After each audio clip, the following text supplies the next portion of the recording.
Hello friends, and good evening to all the subscribers, channel members, and those of you that have tuned in accidentally. So, as you can tell, it is not evening here in the simulator, and I'm here again. I must be a glutton for punishment. I'm here again in the CRJ-700 series this time. Nice British Airways livery, free from flightsim.to.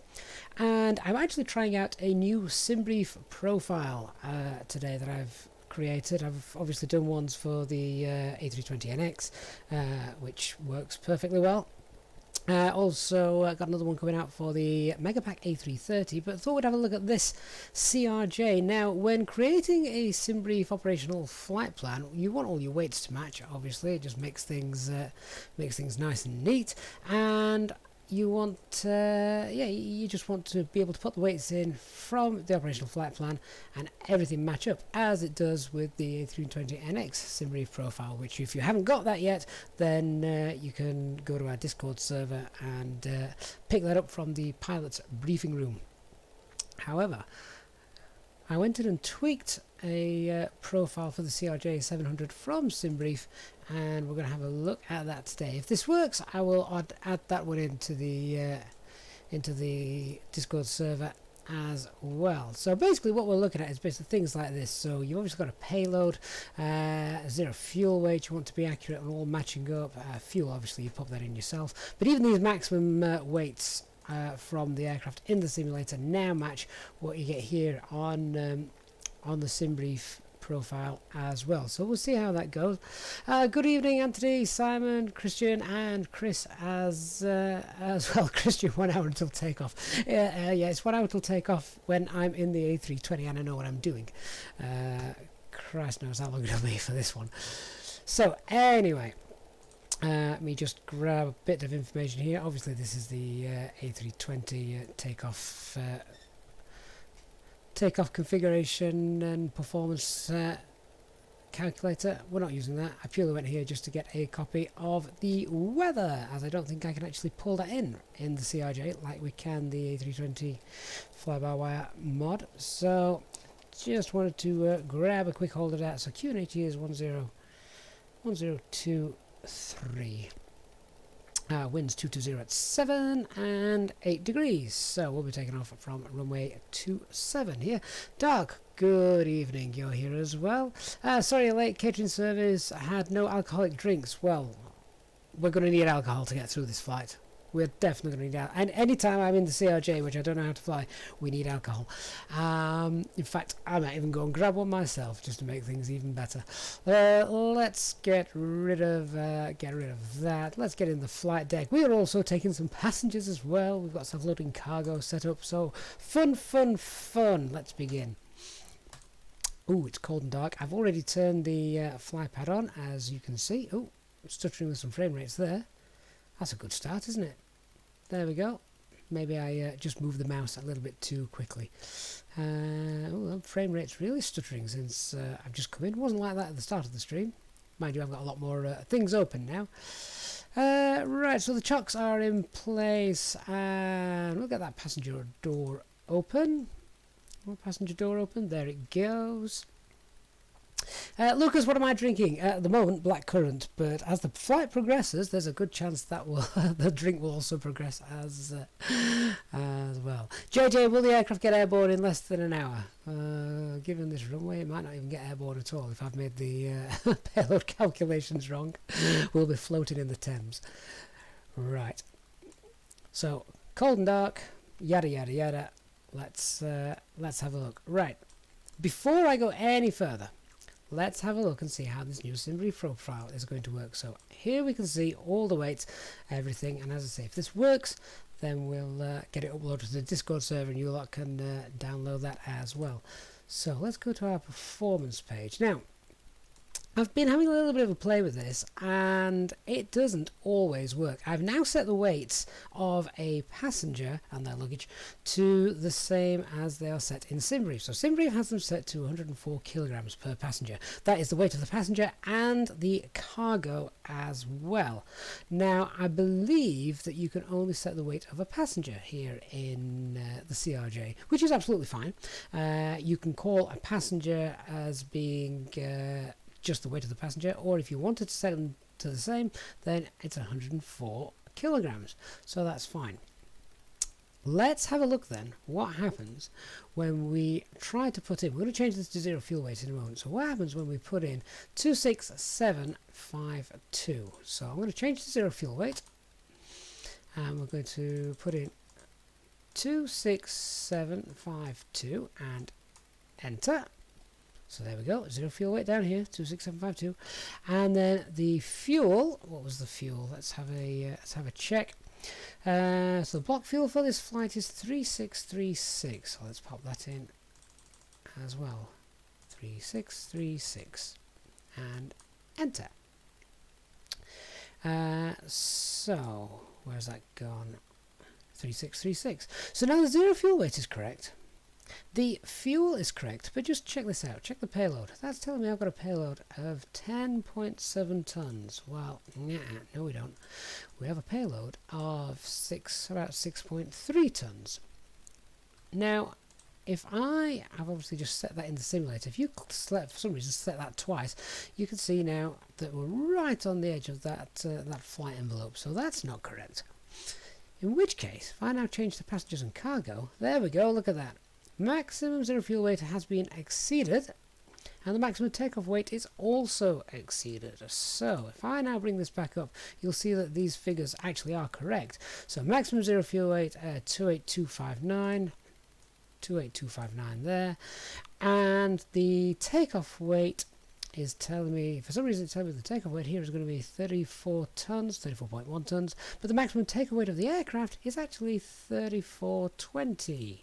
34.19 on here. What's a kilogram between friends? So that looks alright, but what about this payload? Well, this payload isn't accurate. So even if I set that in the simulator, we need to do something about this, which means we either got to throw passengers or baggage off, because just setting the zero fuel weight now means that it doesn't automatically set the weight of your payload like it does in the the A320 NX. That works absolutely fine. So let me come here, and instead now we're going to change these weights as opposed to using a zero fuel weight. So what I want to do is basically make up a payload which equates to 6,340. So let's go ahead and do that. 50 passengers, and let's have a look. Payload, let's remove some of that. Do you know what? 6,000. Oh, hang on. 6,000. What did I say? 340. 6,343. Close enough. So now we've actually set the payload in here as opposed to using zero fuel weight. Now the fuel is exactly the same, of course. 3636, which is all there. Enter that. Set our payload in the simulator. And there we are. Right, okay, now how do the figures look? Let's come and bring this back. So the payload is 3 kilograms different. That's fine. That's just how that's worked it out.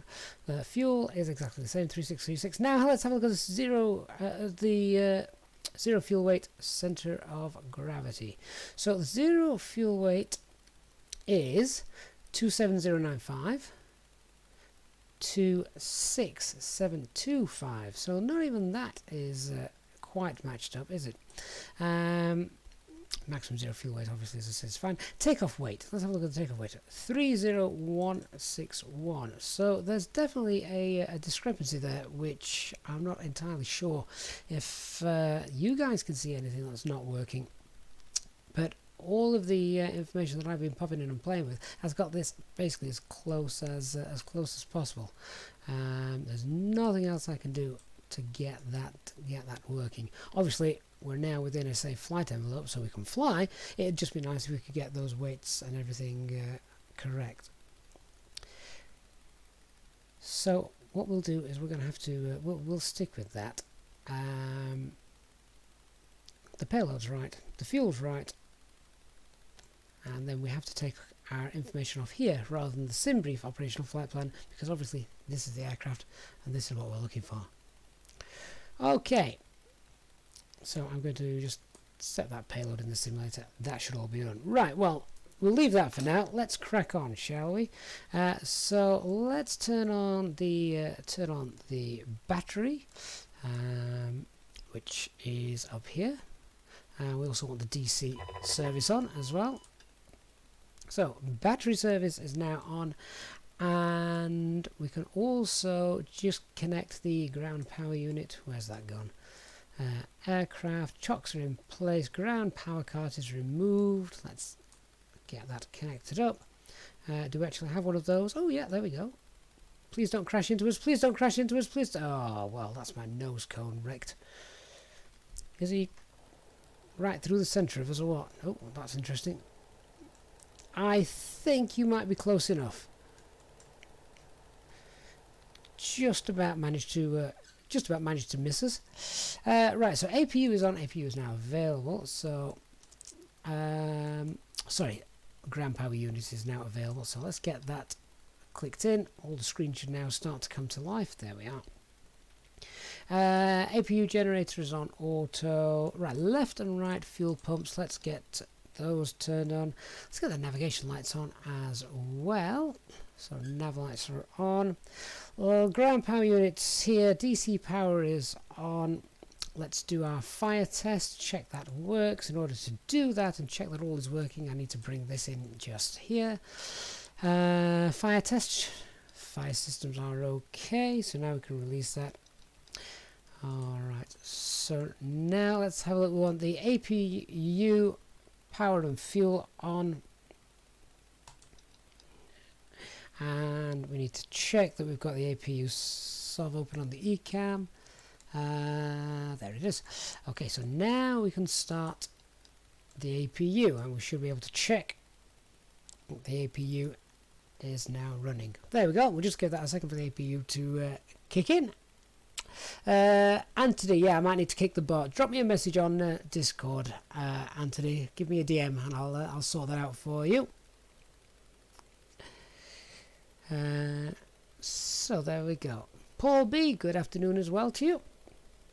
So APU is now starting. Right, hydraulics. We want that one on auto, that one on auto. Leave that one off. That one on auto. Okay, let's come across the electronic flight bag. So onto our performance. We've set the payload in the simulator. Envelope is looking okay. Let's have a look now. Our fuel panel, which is, I honestly can't remember. That is behind here, isn't it? Just check this is on as well. What's that showing? 3630. What did we have here? 3636. That's fine. Happy with that. Let's turn on the SOVs. Fuel is okay. We can now turn that off and close the power button. Electronic flight bag. Let's go back to that then. Init fuel from aircraft. So. Oh, hang on, our payloads have just changed again as we've got the init fuel from the aircraft. Check the fuel on board. Total fuel on board 3630, that's correct. Right, well, as those weights have just all completely changed, I'm just going to have another quick play. So, payload 6340. Maybe we had more fuel on to begin with, which was throwing the things off. So 6340. Let's try getting that on. 63. What did I say? 6,340. 6,340. check that zero fuel weight again. 26752. Okay, set that payload in the simulator again now that's there. Alright. Okay, now I'm happy. Alright then, sir. Paul B, you're loading a flight plan in the Airbus. Don't know the CRJ, but would love to fly along. Oh, well, fair play to you trying to get the Airbus off the ground here from London City. We're not on VATSIM or anything like that. It's going to be a while before I'm confident enough to fly this aircraft on VATSIM. You know me, I like to do things correctly. Alright, let's come down then to the FMS. Oh, passengers. Passengers. I should probably start letting you guys on board, shouldn't I? 1 second. Sat there in the cold. And now you've got a cold walk to the apron from London City Airport's ground floor terminal.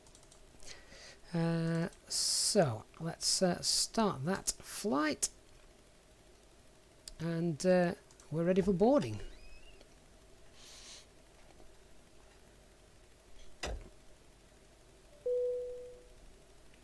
Cabin crew, we're ready to start boarding the aircraft now, so you can go ahead, open the doors. Thank you. Okay, so on the EFB then we need to go to position in it, and can we get the doors open for our passengers? We had a problem with this the other day, didn't we? They don't like the automatic way the door opens and closes here on in the CRJ. So at the moment the door is open. Can I close that? And we'll see if we can use the pushback helper to do it for us. So let's close the door. There it goes. Captain, the cabin is secure. All passengers are aboard. No, they're not. Oh, go away. Right, okay.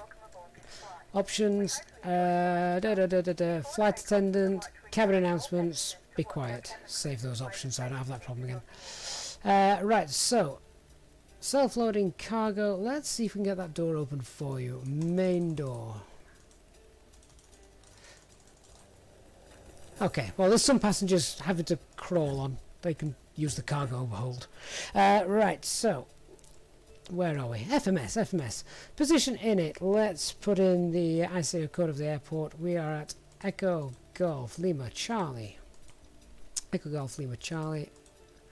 Pop that in. I haven't got a clue what gate we're at. So let's go to copy that. Pop that and set the position. There we go. Right, so oh good, actually it's that position I think we need to copy. Is it that one there? Copy that one. Previous page. Pop that one in there. There we are. Right, on to IS position, copy, etc, etc. We've set the position. Alright. Flight plan. So let's add the origin destination alternate. So Echo Golf Lima Charlie to Echo no, that's a lie. Where are we going? Clear that. Lima Fox Lima Lima. There we go. And the alternate is, where's the alternate? Lima Fox Mike Lima. Lima Fox Mike Lima.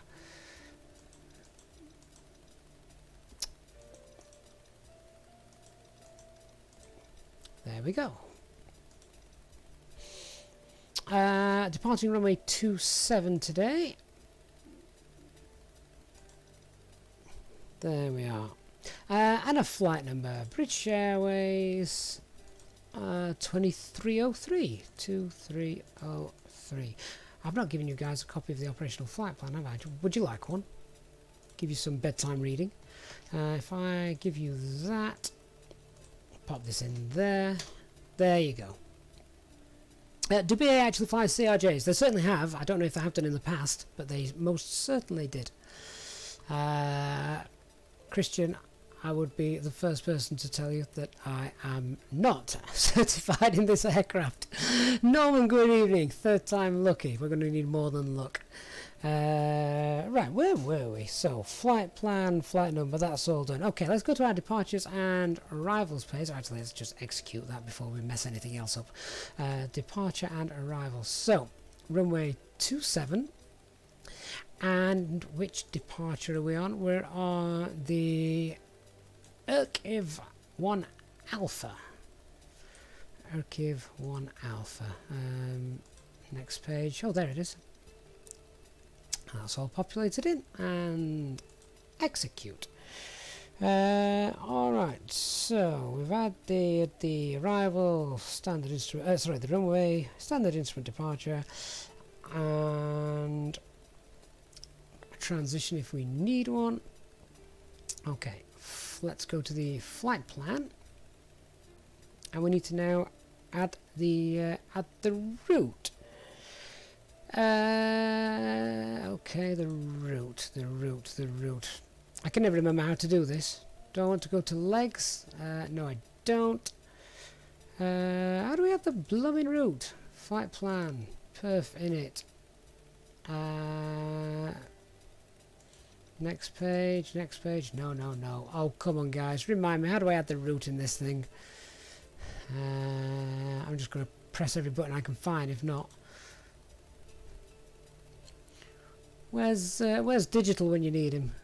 Is anybody else able to able to tell me how on earth I program this thing? Right, come on, how do we do this? So we've got the departures, we've got the arrivals, flight plan. No, it's not that. Flight plan would be far too obvious, wouldn't it? So we've added the runway. We've added the... You go to the next page? Nope. Departure and arrivals index. Next page? No. Oh, good lord.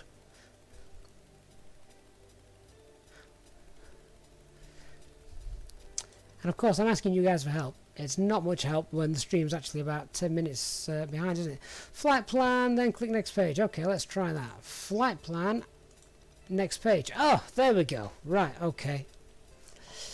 Damned Airbus logic. Right, okay. Would be far too easy to have it just on the normal page, is it? Alright, so after ECNIV, where are we going? After ECNIV, we're going direct to Okasi, which is OK. Well, it's not how I'm feeling. A-S-I. No, it wouldn't be in the database because it's a waypoint and not an airway. Then we're on the uniform Lima 612. Uniform Lima 612. From Uniform Lima 612, direct to the VOR MOU. MOU. There we are. From MOU, oh, actually, that's our last waypoint. That is our last waypoint. After that, we're onto the star. There we go. So we'll get that set up. Was that all saved? Legs. MOU. Then there's continuity. Okay, let's put the arrival in then. So departures is set. Next page.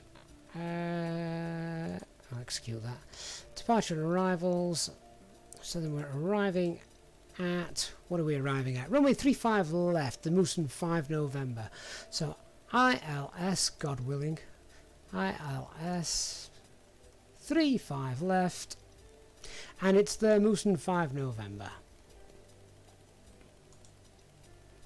There it is. Oh, which transition is it? What are the options? Arbin, Gorman, Ripon or Tallinn?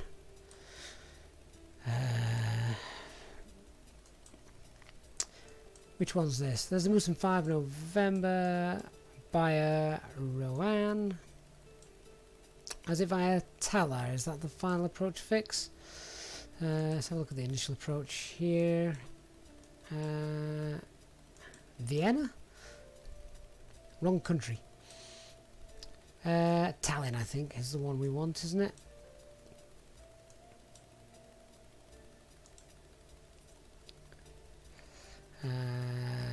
Negpoo is the initial fix, and Yeah, so this is going to be Victor November Echo, or it's looking like Talar. Are they the options? Ripon, Tallinn, previous page, Arbin or Gomin. I don't recall seeing any of those.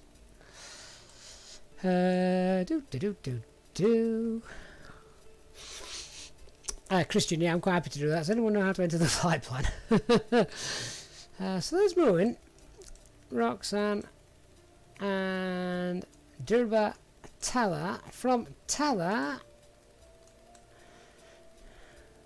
we then come to Vienne, and then this waypoint here. Does it have a name?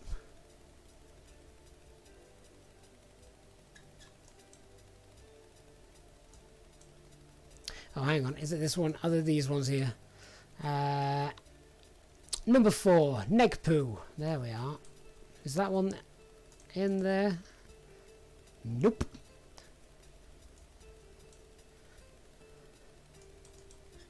Good evening, Ronald. I hope you've got something stronger than coffee in that teacup. Alright. Why have we not got a transition that I can see matching up? Ripon, Tallinn, or should we just select vectors? Should we just vector ourselves in? Because nothing else is matching up.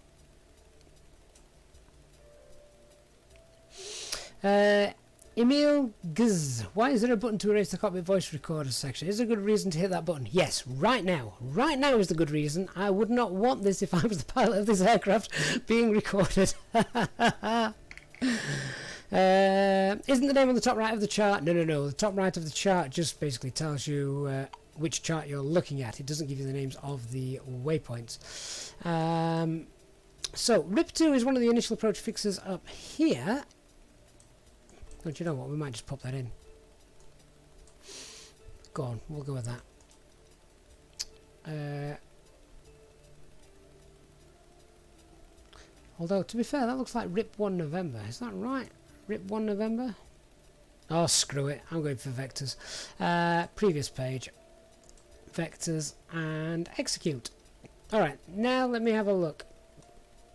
So, after we've got all that in, let's get to the perf init page.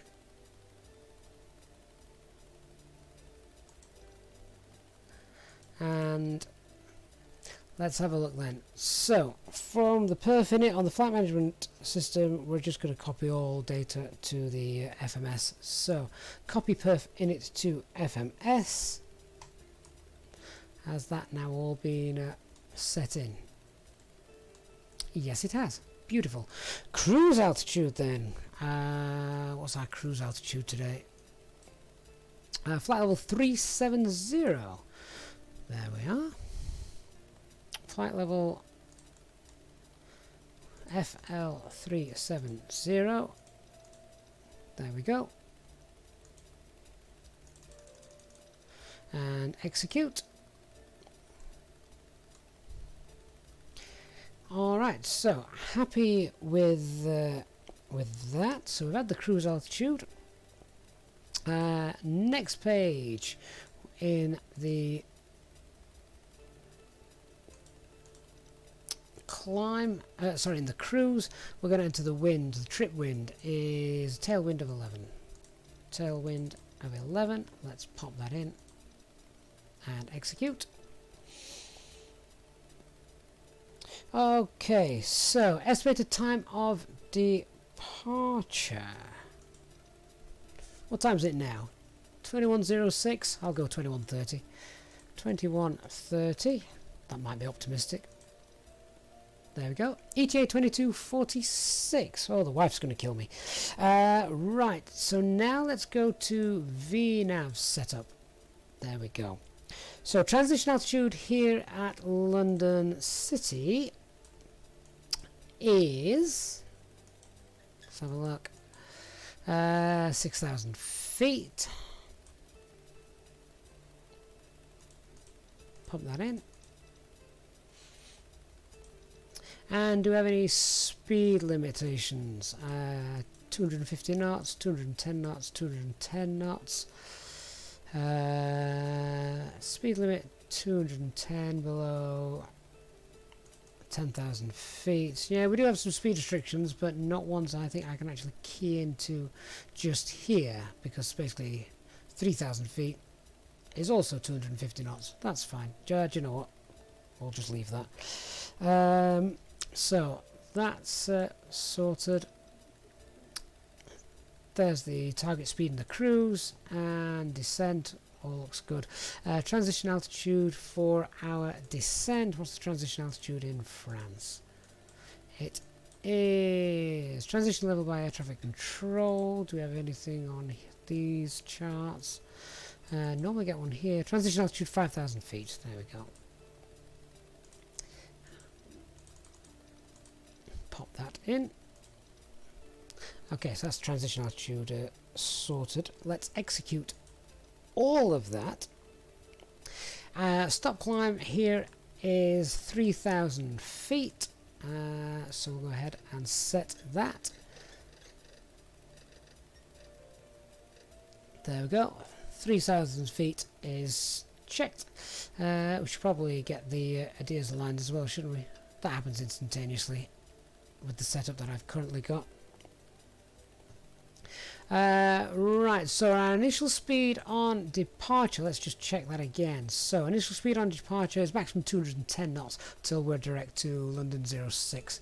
So 210 knots, let's pop that in, wind that up.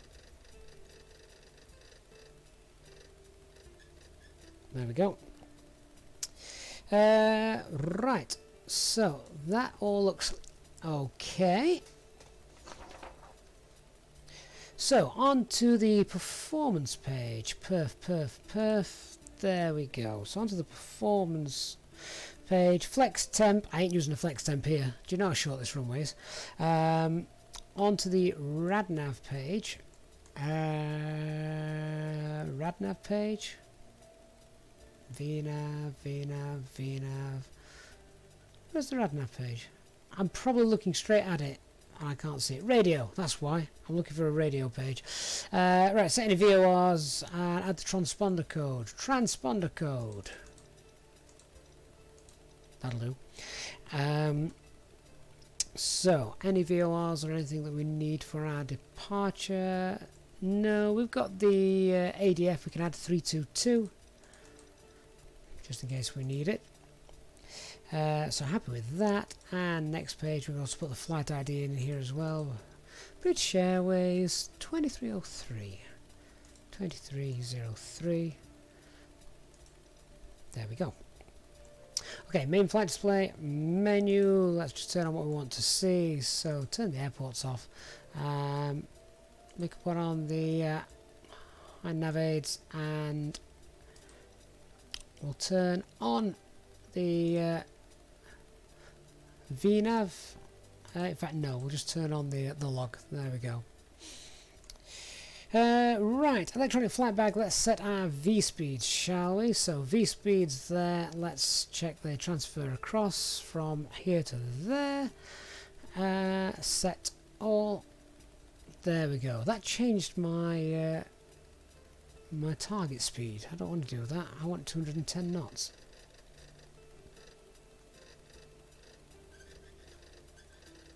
There we go.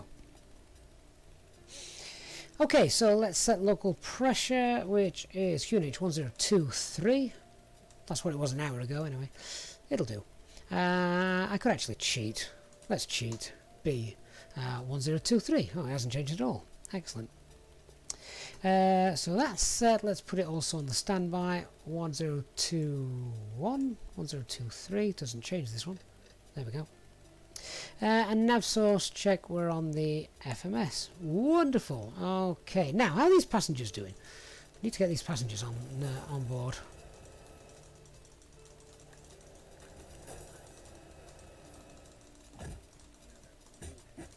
Which is easier said than done, because self-loading cargo and this aircraft disagree with each other terribly. I may not be taking my passengers with me. We might just leave them here in London.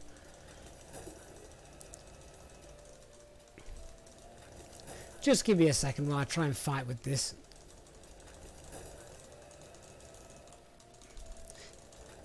If you haven't already started drinking, now is a good chance for you to go and visit your fridge.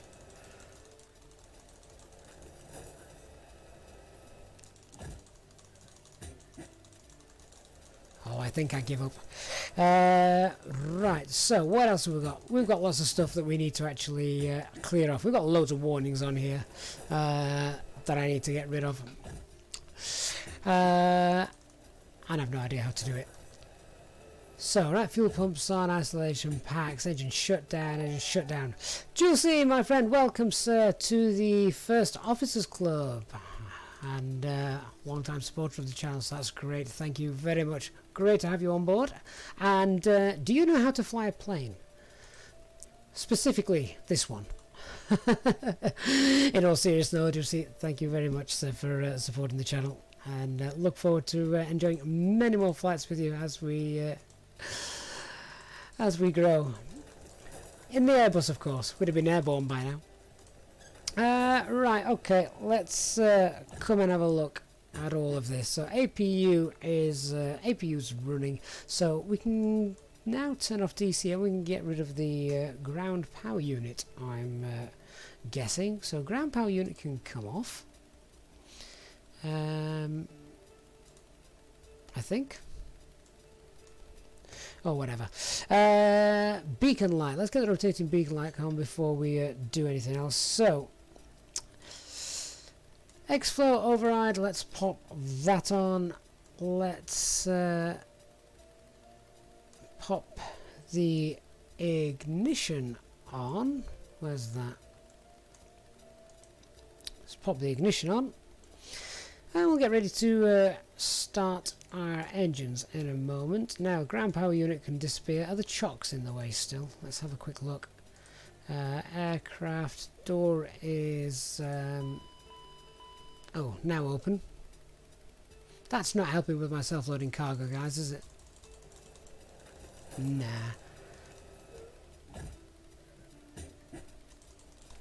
Alright, Juicy, that's really kind of you. Thank you very much.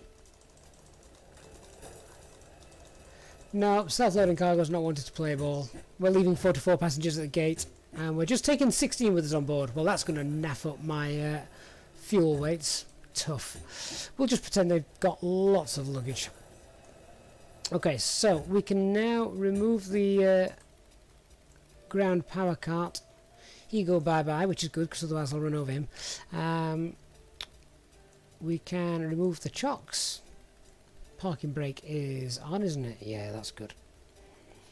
Okay, so let's just go through a few other things. Let's what do we want to do? Stabilizer trim, Mac trim, yaw damp, which is here. There we go. We'll get those engines turned on. So, right engine start. Starting engine 1. And here it comes. So, what I'm looking for is that to get to 20%, and then we'll move the thrust levers from shut off to idle.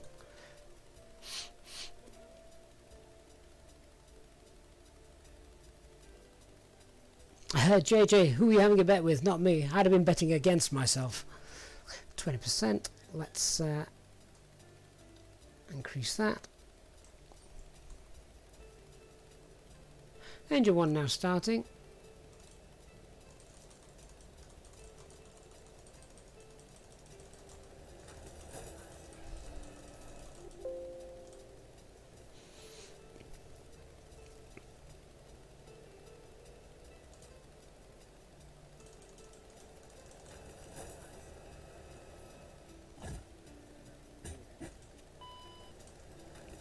Okay, let's start engine 2. So left engine start.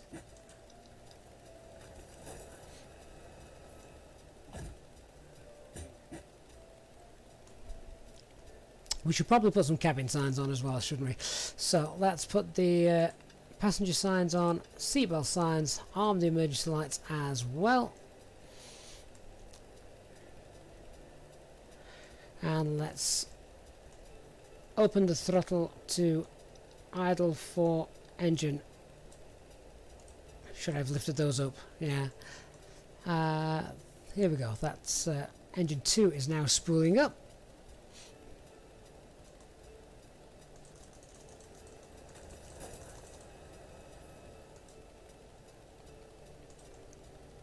There we go. Engine 2's spoiling up.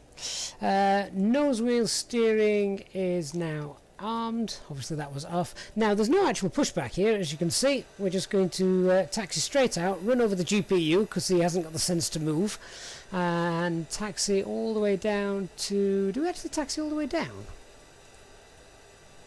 Is there not a backtrack for this runway?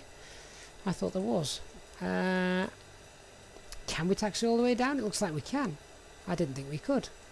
I thought it was backtracking all the way.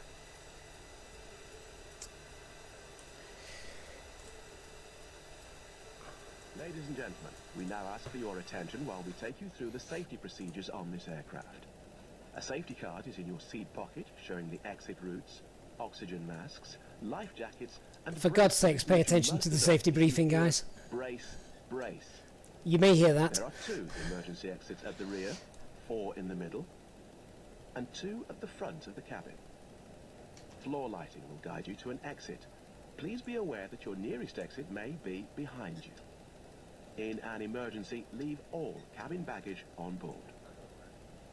Your seatbelt is fastened, adjusted, and released as shown. It must be fastened when the seatbelt signs are on, and we recommend that you keep it fastened at all times. If the air supply fails, masks will drop from above you. Pull a mask towards you to start the oxygen. Put the mask over your nose and mouth. Hold in place with the strap. Pull on each side to adjust. Put on your own mask before helping others. Turning off the If we APU. land on water, take the life jacket from under your seat. Put it over your head. Pass the tapes around your waist. Click together and pull the strap to adjust. Do not inflate it inside Taxi the lights. aircraft. When outside, inflate by pulling the toggle. If it fails to inflate or needs topping up, blow into the tube. There is a light and whistle for attracting attention. Please don't blow that whilst you're on the Flotation plane. aids for children. Your tray table must now be stowed, armrest down, window blinds open, and seatbelt fastened. We wish you a pleasant flight with EasyJet. Oh, with EasyJet. How very nice. We're not flying with EasyJet, quite obviously. Right, so I believe now we are about ready to go, are we not? Let's just check these checklists on here. So, taxi checklist. Taxi. Right, so slats and flaps. We need to set the trim. So trim is 7.1. We go up. 7.1. We want... do we want 20 degrees of flaps? I'm going 20 degrees. I don't actually know. Just reset those V-speeds. I'm going 20 degrees because of the short runway. That's also just changed my speed again.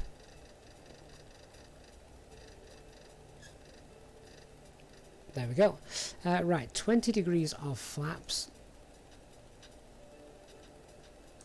There we go. Flaps are extending. What else have we got to do? Checklists, flight controls, they'll be fine. Trims checked, reverse thrust arm. Flight instruments, yeah, they're good. And after start checklist, should have done that one first, but generators on auto, I think they are. Yeah, generators on auto, electrics will be fine. Bleed air valves on auto. I'm sure they already are. Yeah, they'll be fine. APU is off, anti-ice is off, nose wheel steering is armed. That's done, and before takeoff. And fuel cross flow can also now come back to auto. There we are. Seatbelt signs are on, and the no smoking signs on. Or should we just have an old-fashioned smoking flight? No smoking signs. Oh, on is up. Ah, on is up. There we go. Okay. Let's start to move, shall we? There we go. Aircraft is rolling.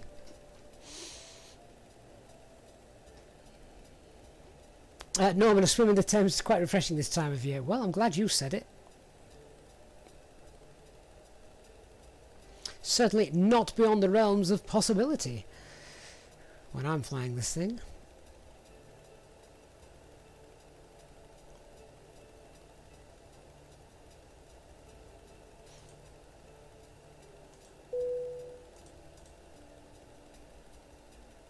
Cabin crew, seats for takeoff, please.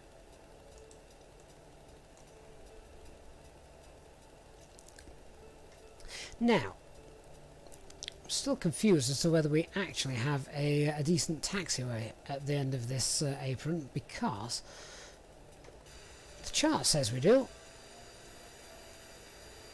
I'm not convinced we do, you know. Not in this scenery anyway. That looks a little bit too near the river to me.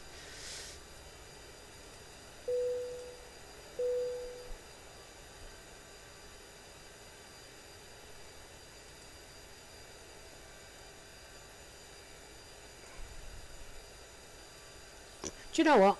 We'll risk it. You can all swim, right? Remember, don't inflate your life rafts until after we've sunk.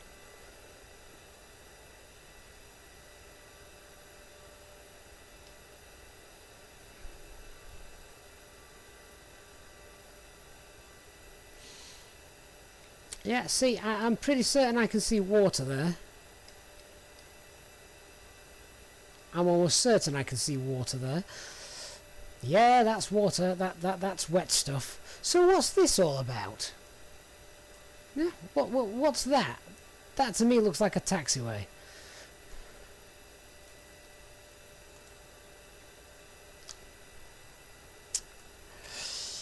Lazarus, since you've flown the CRJ, you have a new level of respect for the fly-by-wire system. Yeah, that's a fair comment. Now, where are we?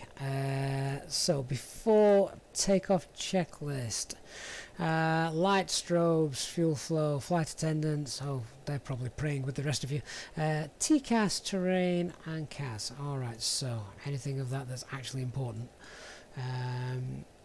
Is this TCAS? I don't know. That's the weather radar. That doesn't actually work, by the way. I believe that's TCAS. There we go. Is that the transponder? I don't know where TCAS is. Oh well. Let's get the lights on. Hope for the best. Strobe lights on. Logo lights. We don't need the wing lights. Landing lights.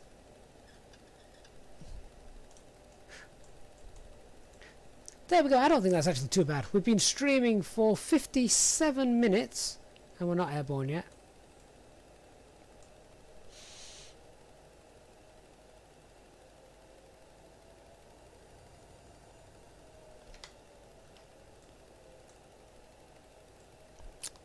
Yeah, that's no taxiway, is it, down there?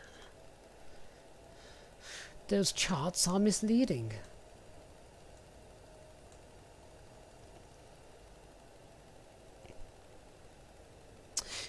Christian, you've got a scenery mod for London City. Oh, you're going to have to check that out for me now, Chris.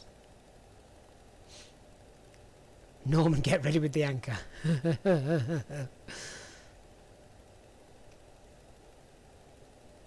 What we should all be concerned about is not just the fact that I don't know how to actually fly this plane, but those big buildings right at the end of the runway. I'd be concerned about those as well.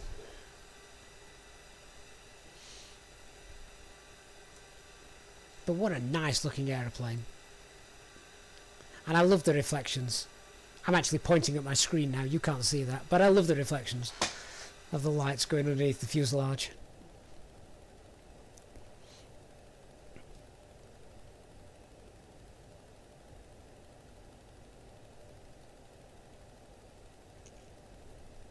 Okay, so before taking off, we're going to align the heading on the FCU. After departure, we're going to arm speed and nav, engage autopilot, and pray. Oh, now see, look, there's a taxiway there.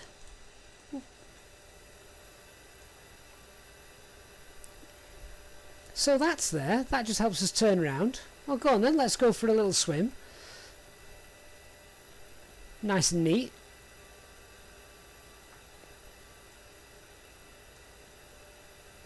I can drive the plane, boss. I can drive the plane, but I can't fly it.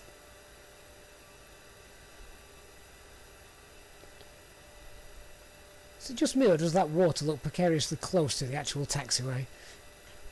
This taxiway is at sea level.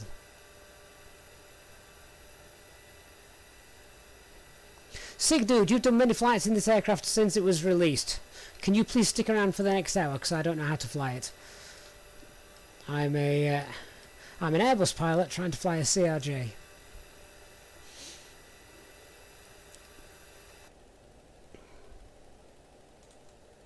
Right then. Let's line up, shall we?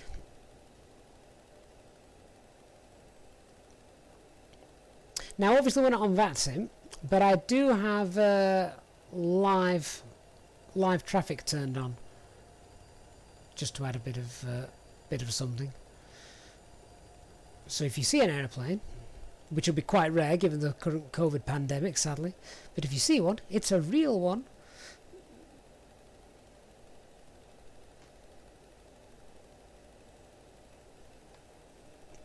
Oh, Ronald, we're not asking the control tower if we're ready for taxi. I've just stolen an aeroplane.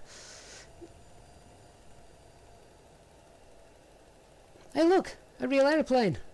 I don't usually play it with live traffic on. I'm always on VATSIM. Oh, Dark, come on, don't call air crash investigation before I've crashed. I mean, keep them on speed dial, but...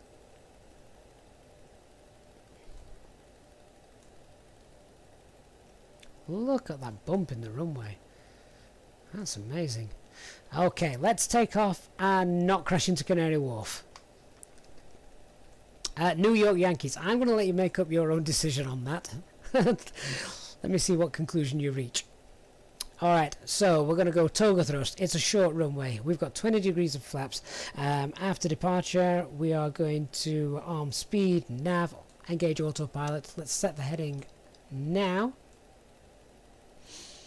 And let's get ready to write tomorrow morning's front headlines.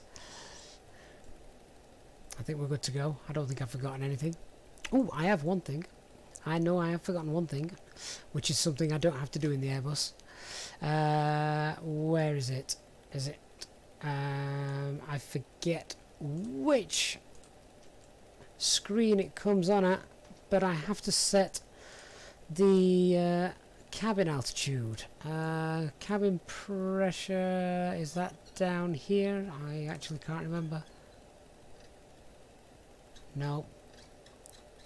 Is it this one? I have no idea how you set the cabin altitude.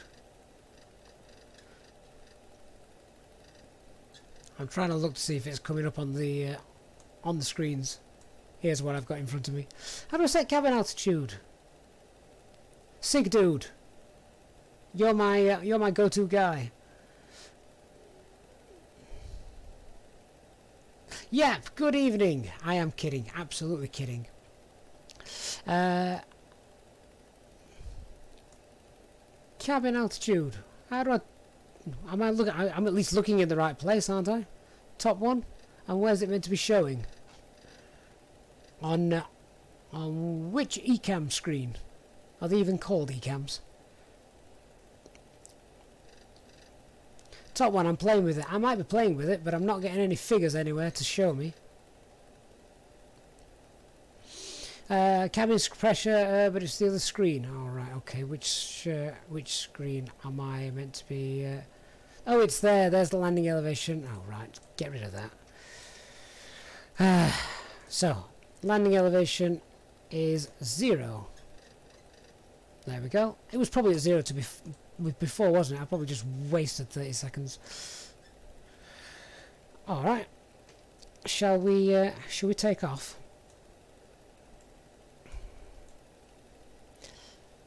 Let's release those parking brakes. Let's go.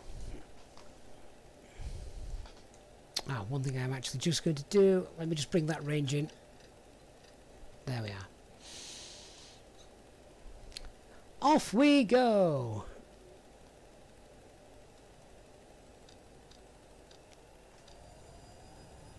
And toga.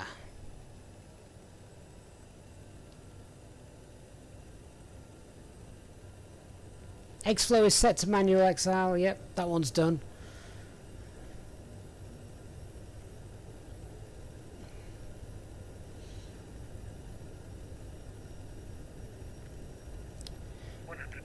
Check. V1, rotate.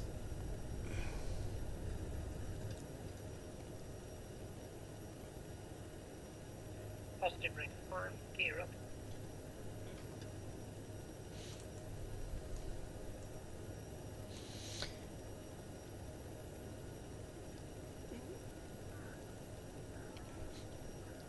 Self-loading cargo doesn't like the high-pitched takeoff of these things.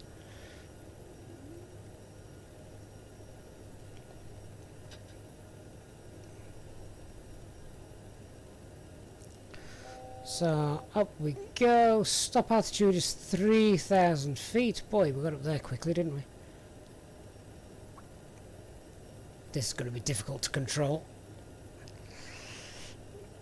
Let's make that right hand turn now before we get in the way of Heathrow's traffic.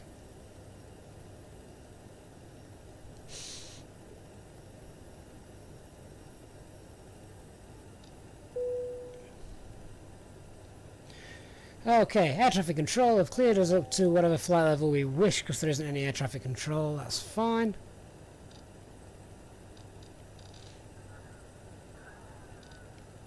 Can you hear the passengers screaming?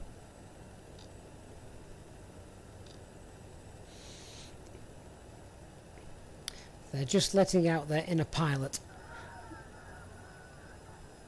They really don't like it, do they?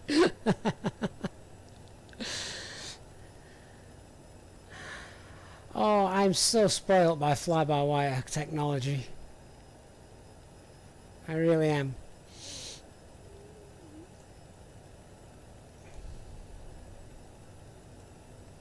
Alright, so... It's alright, we're not doing too bad. No drinks have yet been spilled. Alright, I'm going to set 11,000 feet. We're going to arm nav. We're going to arm speed. Which actually I'm going to now bring up to 250 knots. And we're going to engage autopilot. Autopilot engaged.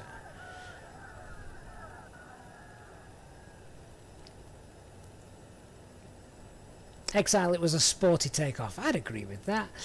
Let's now set standard pressure, 1013. We've shot up like a rocket.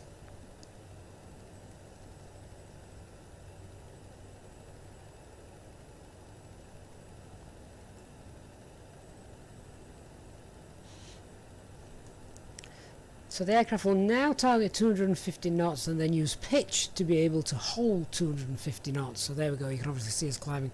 Oh, let's just go straight to our cruise altitude, shall we? Cruise altitude was... what about 390? 370, okay, cruise 370. Up we go.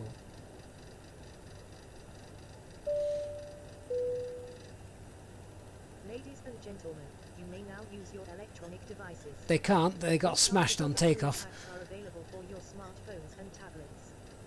Please use Super Chats or Super Sticker to get your cabin crew's attention. You may also ask them about joining our Frequent Flyers Club and joining the channel. Thank you. Okay, passing 10,000 feet. One of the things I did also remember is, or rather forget, my self-loading cargo passengers took off with no seatbelts on. So no wonder they were screaming. Do you know what? Is it a bit too late to put them on? There we go. Seatbelts. Shush. Okay, passing 10,000 feet, we can now target 290 knots. The captain has turned on the seatbelt sign. Bit late. Please fasten your seatbelts as soon as possible. Thank you. There we go.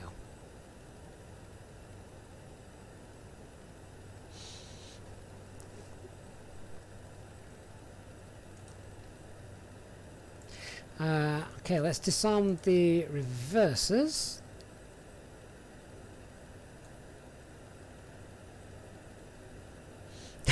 Yep. Referring to the screaming passengers there, presumably.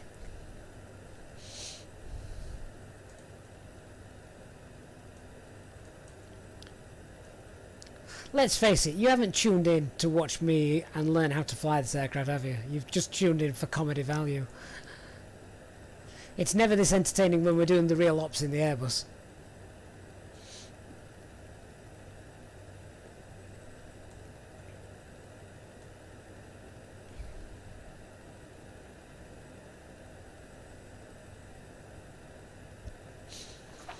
Alright, autopilot's doing its thing. We're on our way. I'd say we're pretty stable, so let's just ding the... oh, wrong one. Ding the cabin crew.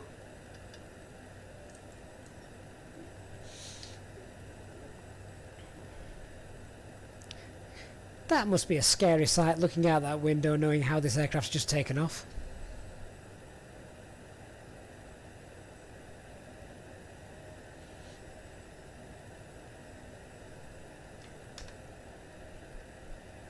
Off we go! Viva la France!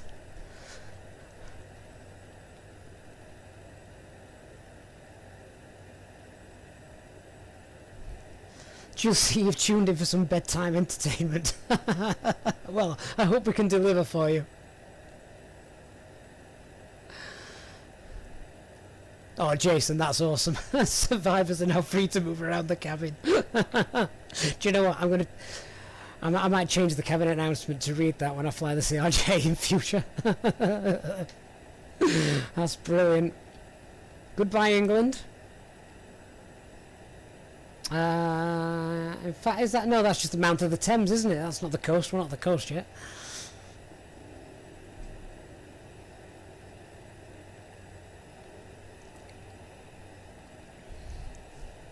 Say what you want about my flying, guys.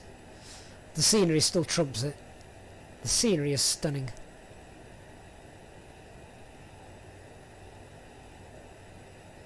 Okay, good evening. You've missed the departure. Were we with or without manuals tonight? We've winged it a little bit, to be fair. I'm pretty certain I hadn't done everything. I did everything that I needed to do, but not in the right order. Bit like writing a musical symphony. All the right notes, but not in the right order.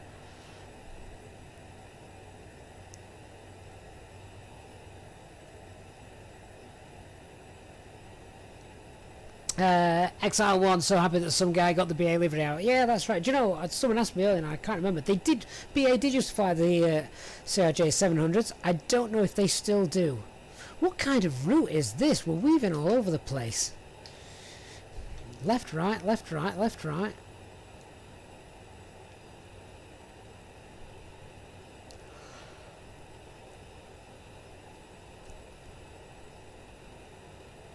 So we should be on the ground in an hour. You may be buried 3 feet deep into it, but we'll be on the ground in an hour.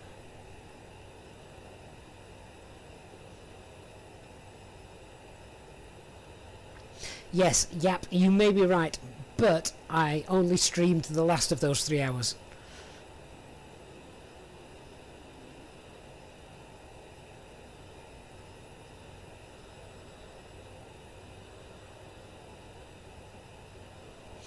Mr. Patrice Thomas, I'm hoping someone can answer that question for you, because I haven't been in this aircraft anywhere near enough to be able to give you that answer. Flightman, why are frames recently so bad? That has been a problem, I think, after the last sim update. Make sure you've got rolling cache turned off for now.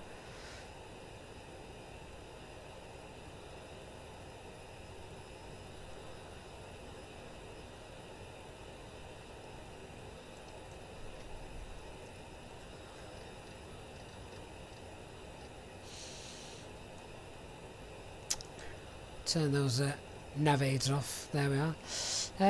Right, so our next waypoint is 30 minutes away. Ocassi. And as I say, we've actually got live traffic on tonight, so we can go plane spotting if we can see anyone else. We've seen a couple coming into Heathrow. I didn't have the labels turned on. I didn't know if that would ruin the realism. And even as those words leave my mouth, I realise how realistic that takeoff wasn't. Apple UK, am I using the FPS mod fix for the CRJ-700? I didn't even know there was one. No, absolutely not. I don't know how the frame rates are appearing to you guys in the stream. I seem to be showing around 30. Between 25 and 30. Which, you know, I'm not going to complain about, to be honest with you.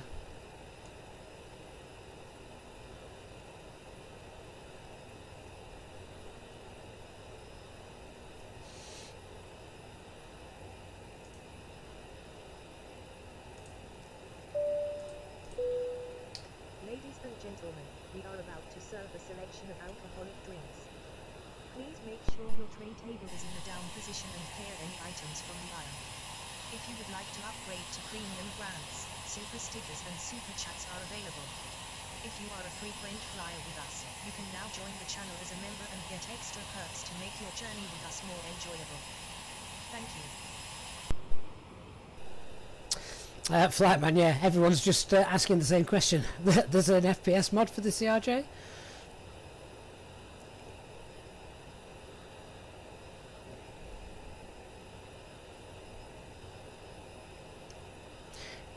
And I think I've said this before in the long haul streams that we do when we do it properly.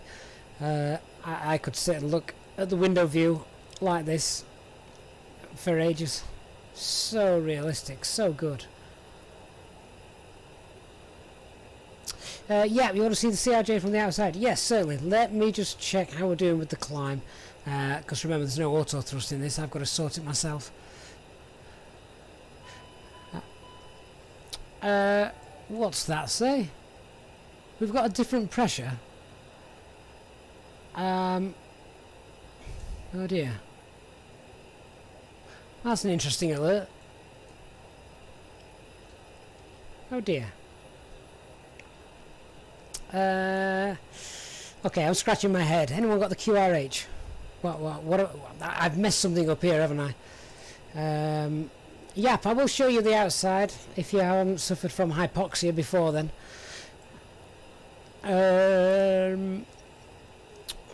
Well, the packs are on. Air is on. Cabin is... I don't know. Should we increase the rate of the pressure? I don't know. Will that sort it?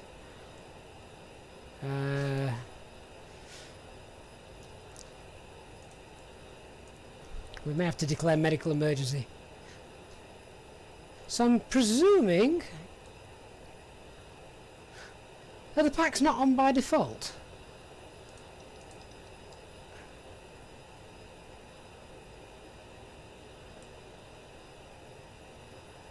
Why would the packs not be on by default?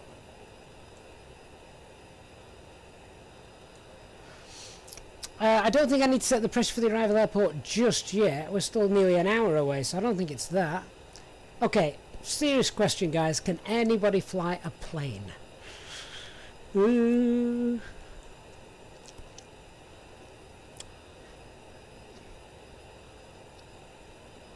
Alex, packs on. Do you know, I've actually no way of telling. Flight controls, anti-ice doors. Oh, that'd be a good check. Oh yeah, no, doors are closed. Status. Let's have a look. Cabin temperature. It says cabin altitude is 4,700 feet.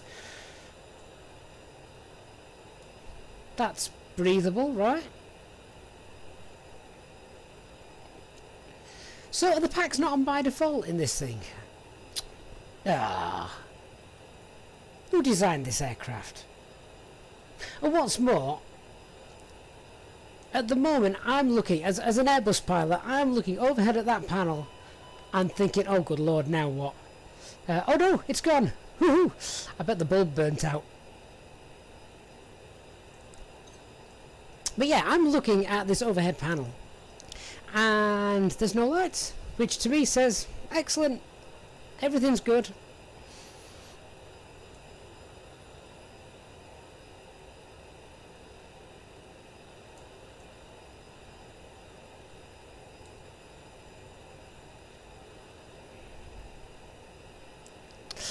Nick, good evening. Oh, mate, have you missed the... did you miss the departure? It wasn't too bad. We've definitely had worse. Captain Dutchy, hello. Let me just have a quick look outside. Yep, wanted to see. Outside. There we go. The beautiful CRJ from the exterior. Voice 3K on Twitch, thank you very much, sir, for the follow. Look forward to seeing your minimal flights. That will, I promise, be less chaotic than this one.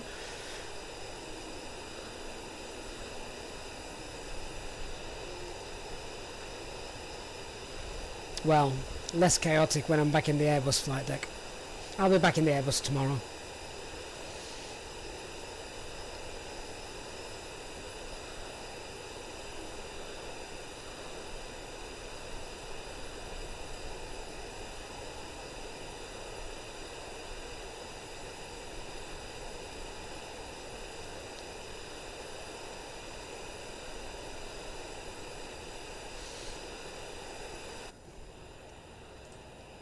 So I'm guessing, guys, that if you were just suffering from a little bit of hypoxia, then that alcohol round that we had a bit ago is really starting to affect you.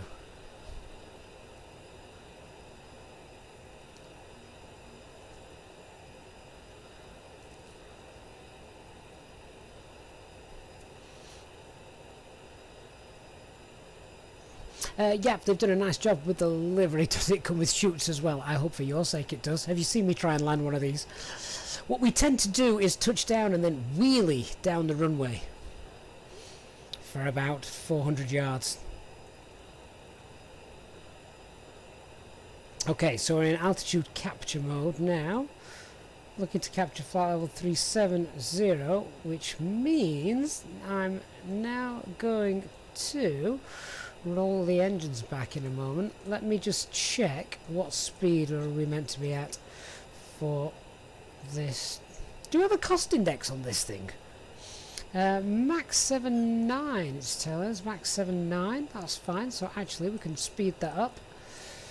So speed now we're getting to flight level 370 max 7.9. So once the aircraft levels, we'll let that reach 7.9, pull the thrust levers back a little bit.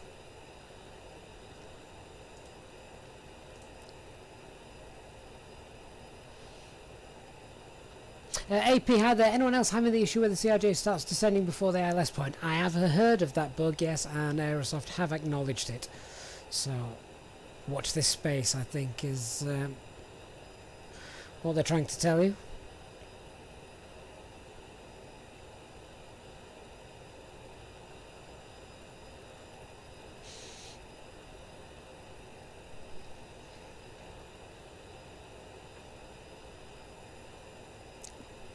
Alright, so what we're going to do now is on the legs. Let's have a look, check if we've got any discontinuities. Oh, there we go.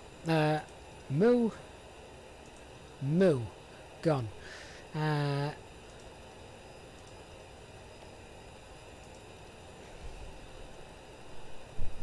We've got a discontinuity after those vectors, is that right? In that case, it's Negpoo. And there we go, so we vector ourselves to Negpoo. Let's have a look at how this approach looks then. Just pull that thrust back a little bit.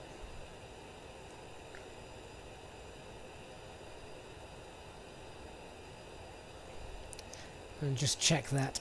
Right, so if we change the map format to...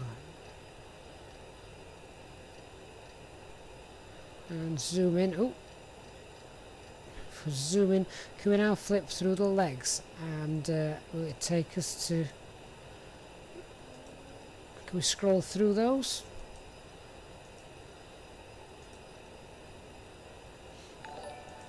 Let's have a look. See if that works.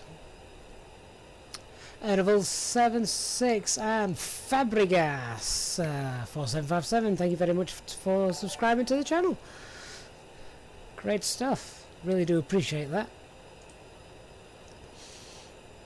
So I'm just wanting to scroll through the legs and move the map. Am I not doing this correctly?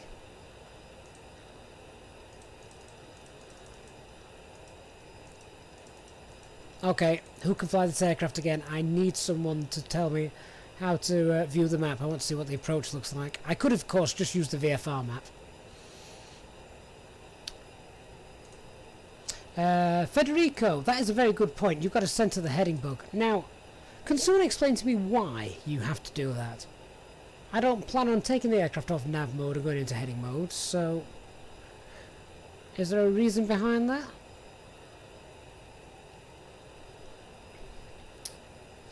Exile, yes you can. It may not show up. If I can allow it through, I will, because I think that's obviously a very beneficial post, yeah, so go ahead and pop that in.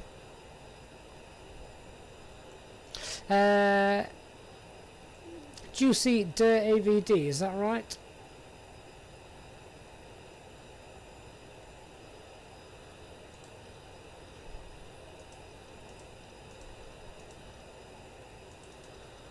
No, I don't want to go direct to main flight display ADV. Oh, is that it? Sorry, there we go. Plan map center, next waypoint. Next waypoint. Why is that not working? Do I have to be on a specific...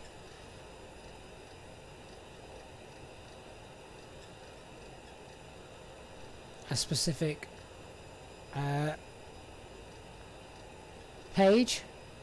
I don't like the fact that it doesn't actually tell me the names of the pages either. Next waypoint, next waypoint. No, that's not working.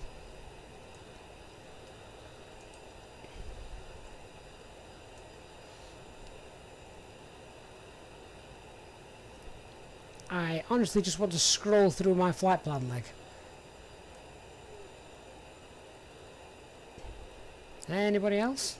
Advances? Am I doing it wrong?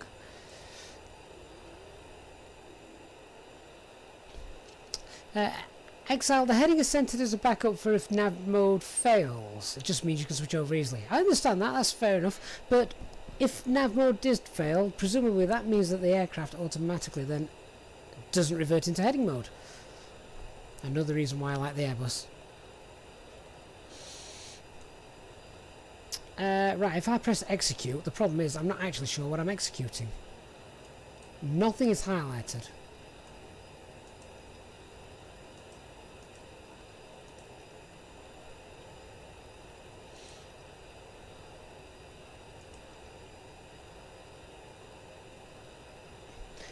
Just double checking that, I've got 3 waypoints that all look very, very similar in their names. Making sure I've not made a problem there. Juicy, so I need... Oh, right, okay, so Sig Dude, thank you. I've not, since making the... getting rid of the discontinuities. Right, so if I picked execute... Alright, we've done that. So, can we now zip through... Nope, it's not that one.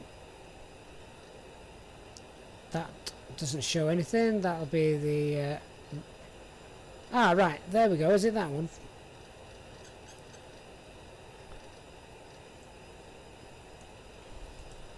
There we go.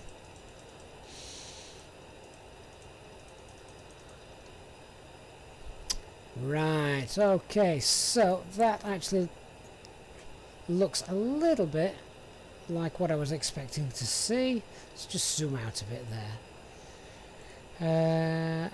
Right, let's see how this arrival looks coded in terms of the charts. So the final approach goes from Negpu to all these different ones. 6.9 miles, 4.3 miles, 1.8 miles, and then the runway. That's fine. Let's just go to previous waypoint. So Tala and Dibber. That'll be on the initial approach, won't it? Let's have a look. Well, strangely enough, I can't actually see any of those. Oh, there it is. It's quite far out, that's why. There's Tala, there's Dibber. And, alright, so then, at 40 miles from Lima Sierra Echo, which is the San Angzubri VOR, which we should probably code in then, 11475. We do this down here, shall we? 11475. 11475. Flip that over. There we go. 11475. How do we get nav 2? Sure, there has to be a nav 2 as well, is there not?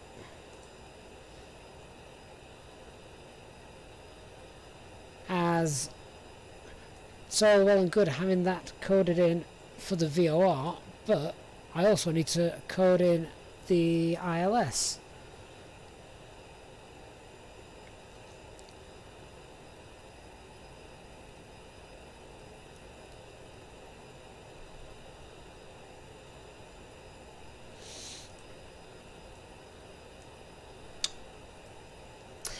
Sorry guys, I have actually just been missing the chat, but okay, because if you switch the heading it will start to turn immediately. Are you referring to the Airbus? The problem is, if you pull the heading bug on the Airbus, it immediately just defaults to your current heading. It doesn't go left or right. It pulls and stops on the heading that you're currently flying.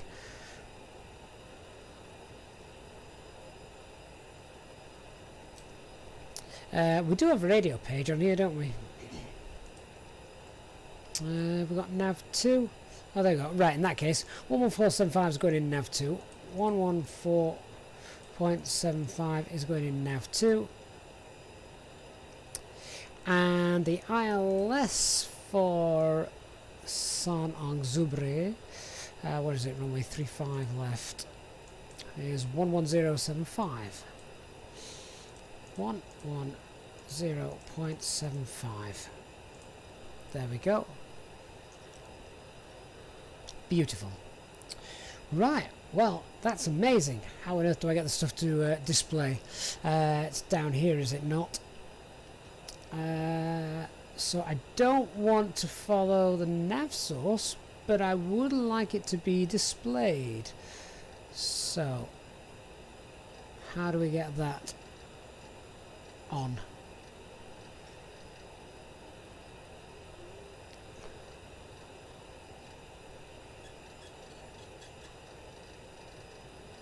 Oops.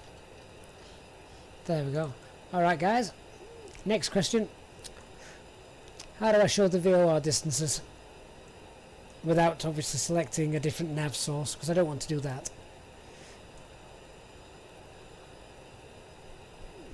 Answers in less than 200 characters, please. Christian, should it set automatically when I'm near? I've no idea. Willie, good evening. Have you come for a laugh?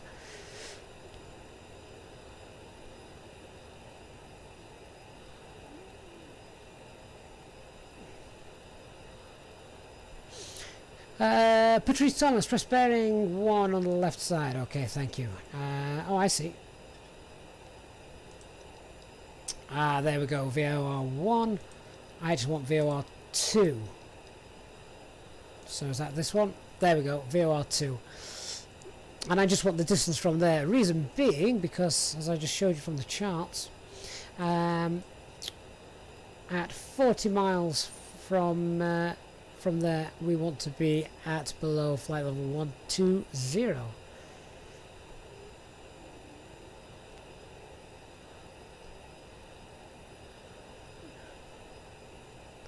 Very good.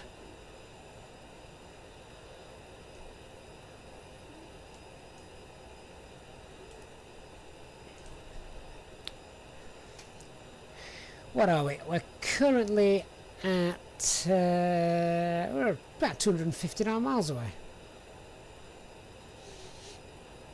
These times can't be right, surely. 22:13, that's in 12 minutes.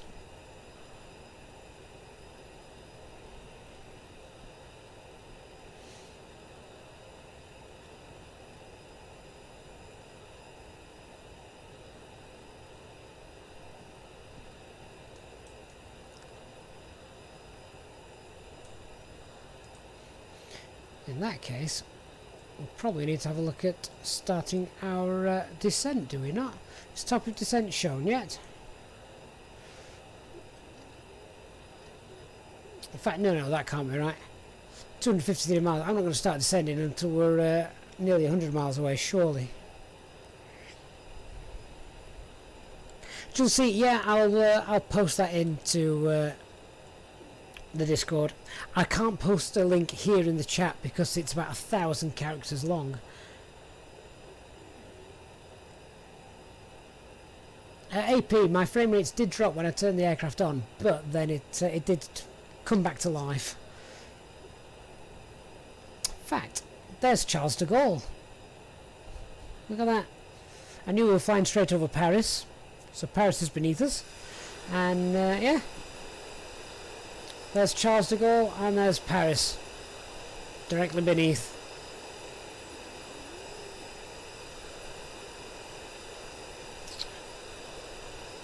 Should we go for a detour in Disneyland?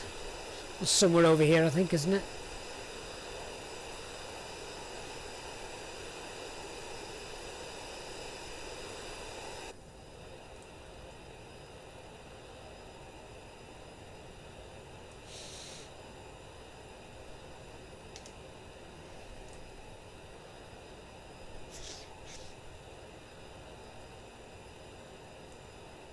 Matthew, yeah, so someone else can explain that to me then. So if we have we're 41 minutes from Lyon, which is fine, yeah, 241 miles, that's perfect, that makes sense. What on earth is the 22:11 time showing just there?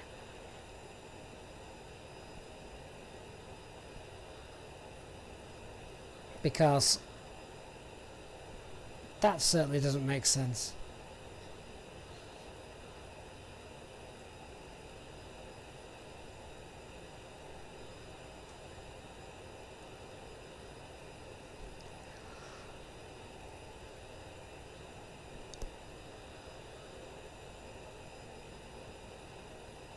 Okay, this model is so nice. One of the two, Kenny Woods, will be very happy with it. Yeah, that was strange, that, wasn't it? How amazing. We do a giveaway and we end up giving it away to the guy with two names.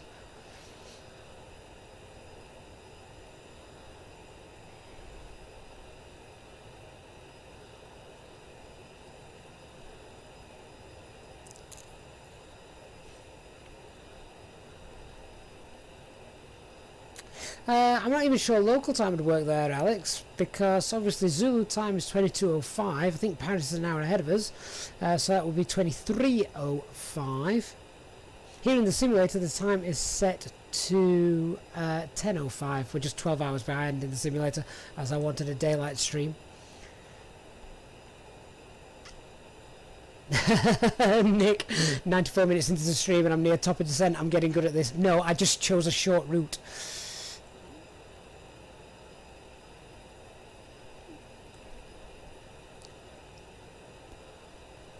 Alex, I can only presume so.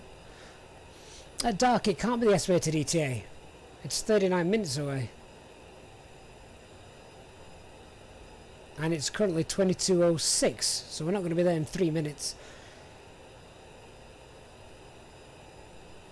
150 viewers at the moment, guys. That's amazing. Thank you so much. If you can do me a favour, and if you are finding this pure comedy gold as I struggle to get to grips with moving from Airbus systems to a CRJ, please do hit that like button for me. It would be really appreciated if possible.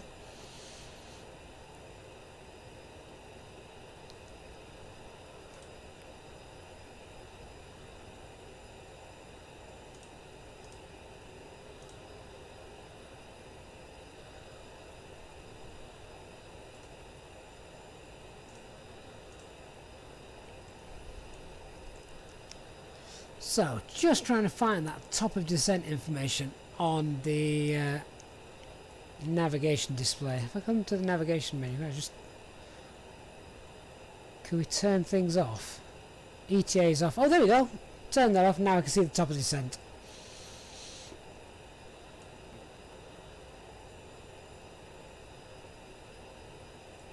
And if I put VNav on here,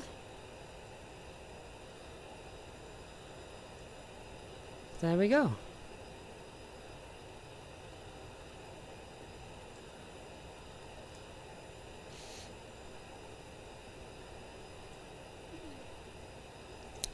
So top of descent is showing in around 14 minutes, is that right? Bear in mind, look at the range rings, we've got 80 miles, so top of descent is probably about 70 miles away. So we can just sit back, relax, enjoy the views. Come on, cabin crew, do your stuff. Ladies and gentlemen, we are about to serve a selection of alcoholic drinks including wine and locally sourced ales. Please make sure your tray table is in the down position and clear any items from the aisle. If you would like to upgrade to premium brands, super stickers and super chats are available. If you are a frequent flyer with us, you can now join the channel as a member and get extra perks to make your journey with us more enjoyable. Thank you. Matthew, I've got the APU door closed, so that's better than 2/3 of the people I'm watching fly my plane. Fly your plane! You're not a real life CRJ pilot, are you? If you are, please don't disclose your employee. And if you are, for God's sakes, please stick around.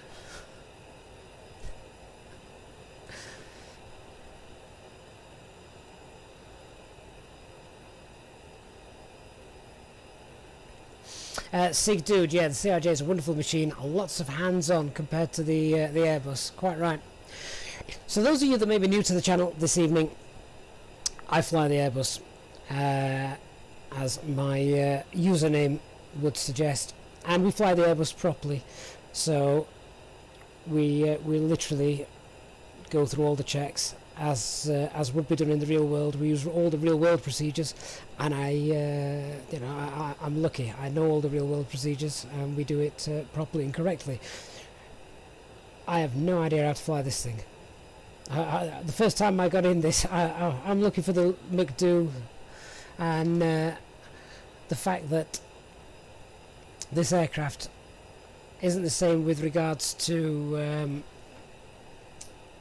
Airbus philosophy, the lights out philosophy. Obviously the fly-by-wire, which you just fly, point and aim, so to speak. Then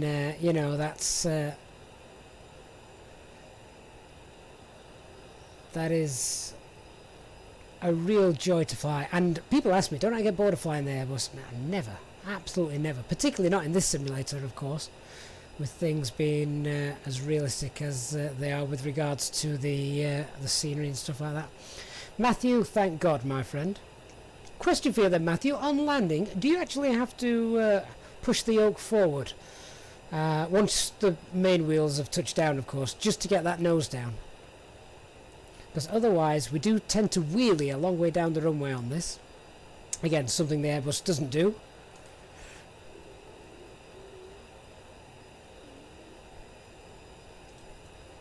But Matthew, great to have you on board. You've quickly just become my new best friend. Can we call you HD2? For those of you that watch the channel, you'll know what I mean. Really, you're more comfortable with the McDo on this than the Airbus? Really? Mind you, you're a Boeing boy, aren't you? So I think the two are more similar.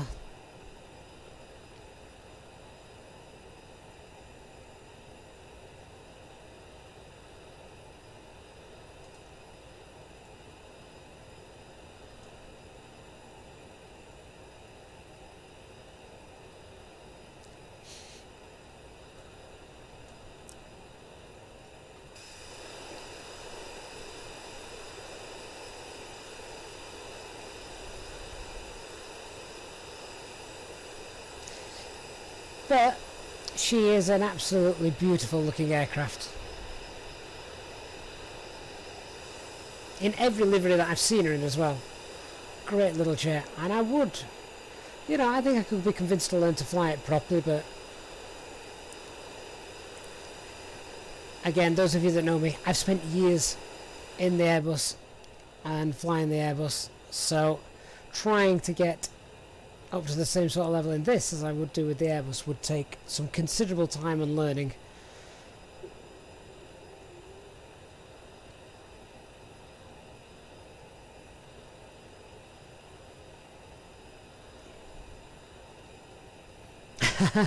Matthew, great answer, thank you. So that's an MFS bug. Strong ground effect, which we know actually affects all aircrafts in this simulator.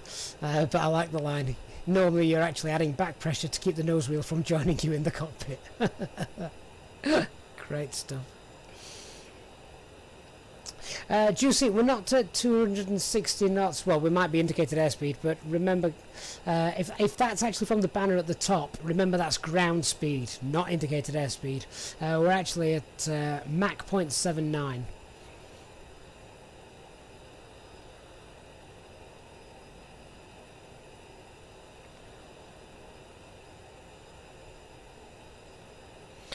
So de-ice wouldn't need to be on anyway. However, I know what I need to do. So Matthew, I'm guessing there is a way in the real world, of course, other than listening to an ATIS, to download weather information from where you're going.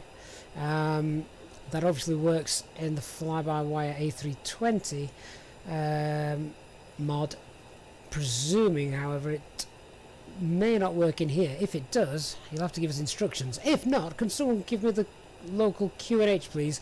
Lima Fox, Lima Lima, so I can get that, start to get that in. As we start to head down.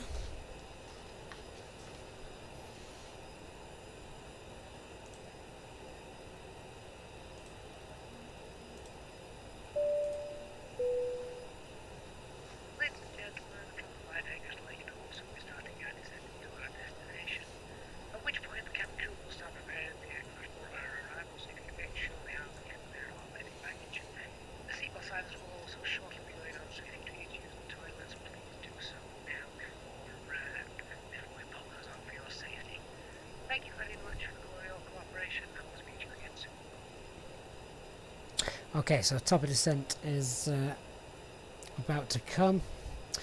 Christian, thank you, 1024. Let me scribble that down. QNH 1024. ILS is coded in. Let's get the standby. Set 1024.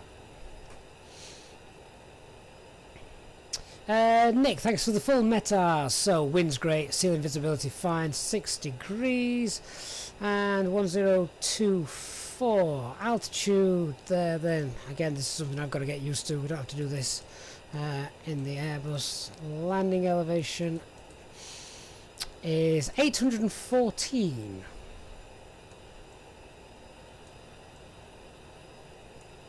Do this quickly. 814. So set landing elevation to 820, and that's the top of descent. So set VS, and we'll start to go down to flight level 120.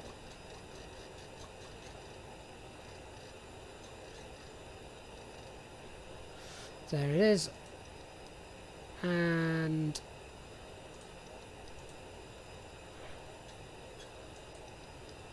can we not set VS speed? What am I doing wrong, Matthew? Oh, there we go. Down we go.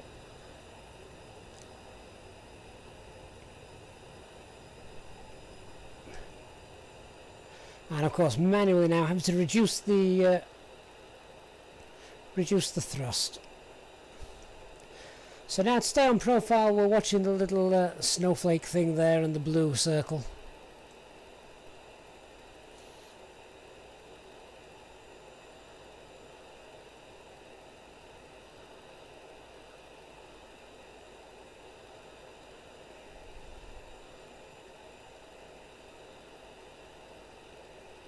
Oh, Matthew, that's good info as well. So it will automatically tune it. That's really nice. Bappy, how long does it take to learn this game? Oh, game. Don't use the G word. The simulator. Honestly, Bappy, it depends how realistic you want to make your experience. If you want to just jump into an aircraft and fly, no problem. Turn the crash detection off. Then, if that's your thing, go for it. If you want to learn how to do it, you know, really correctly and everything like that, then, well, then you could spend years. And even then, you'll never ever stop learning.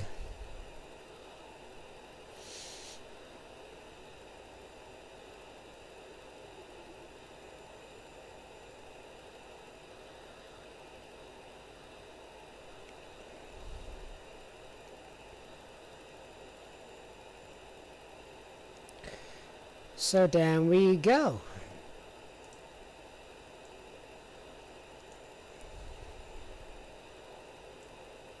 And I'm not playing around with any of the constraints, we're just going to guess they're all hard-coded in quite nicely.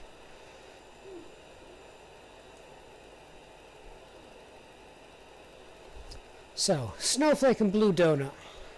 What lovely terms. I can understand where the snowflake came from, but who on earth coined the phrase blue donut?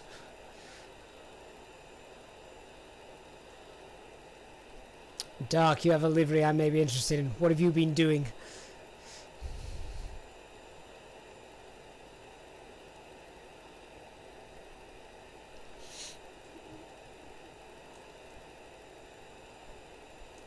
So we're just slightly above profile at the moment. We can probably just add another couple of 100 feet to that descent, right?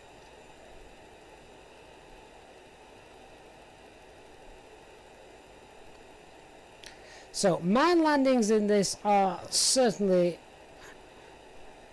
easier to deal with if you're inebriated. Ladies and gentlemen, we are about to serve a selection of alcoholic drinks including wine and locally sourced ales. Please make sure your tray table is in the down position and clear any items from the aisle. If you would like to upgrade to premium brands, super stickers and super chats are available.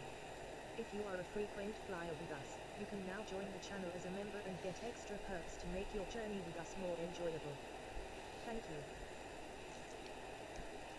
Shamrock 1710 asks, am I finding an issue where I'm having to apply a lot of thrust to avoid stalling when fully configured? And is that normal for the CRJ? Well, I'm certainly not the person to ask. Wrong aircraft.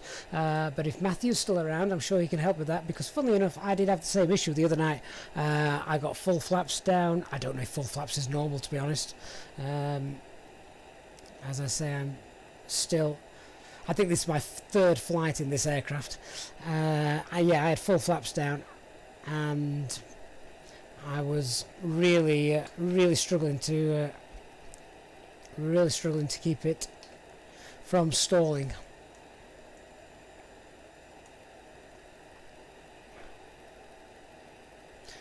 So looking to reduce that speed even more, and we're still quite high on that profile. So let's get further down, shall we? Reduce the speed so we can obviously slow. We can use a bit of speed brakes if we need as well. Right, let's just have a look at those V speeds for our landing.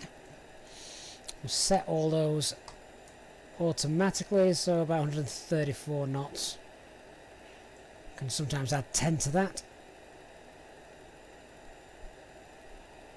Hey RR, thanks for dropping by and joining us boring people.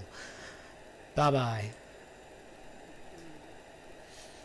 Right, there we go. We're coming back on profile now because I've reduced the speed somewhat. So let's bring that back up.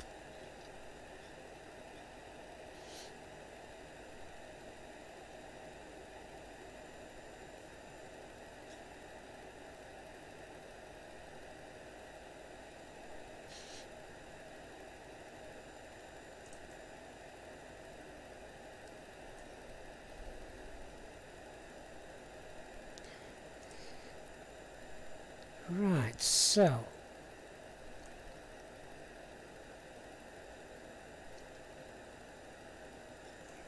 we're now actually getting below profile.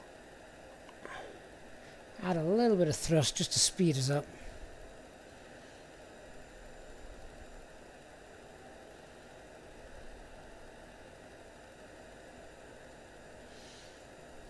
So Matthew, that's good to know. The aircraft approaches fast. Well, I thought that. For such a small aircraft, this has got quite a fast approach speed. In fact, I go as far as to say that it's actually got a similar approach speed to the Airbus.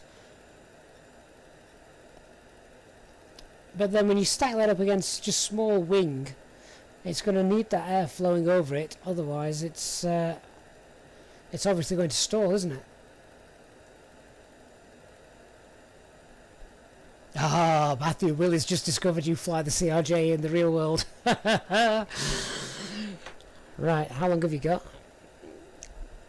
In fairness, Matthew, and obviously you can, it's entirely up to you, but if you did wish to join our Discord server, and I can obviously set you up there as with the real world pilot role, then I'm sure many of our members would be very, very grateful. The Nightbot should just be giving you this Discord link there if you fancy doing something. I don't know if you're flying much at the moment in the real world. I don't need to know. But we do have a couple of Airbus pilots on there as well, which are really, really helping us. And I think, to be fair, I think we're helping them, keeping them current. The Pack, aka Andrew. Oh, glad you're new to the channel. Hope you like what you see. I apologise now in advance for the landing.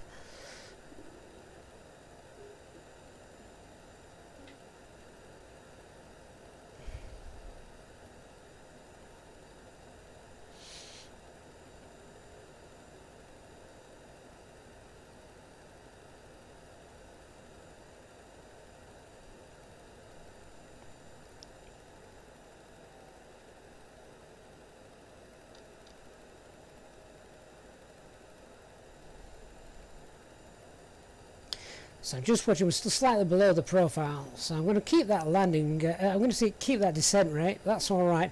We're just going to speed the aircraft up a little bit.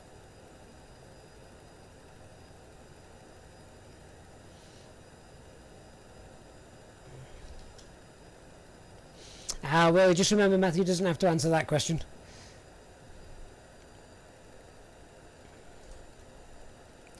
Protect the anonymity of our real-world pilots.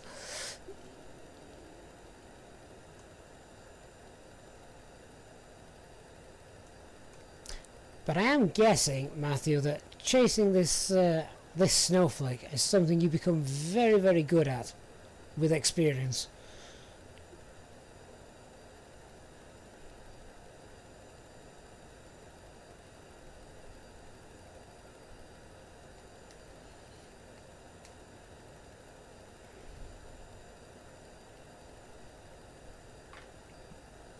So if you look now, we're actually well above profile. Let's slow us back down again. In fact, we're descending. We can probably descend quicker, and that will help.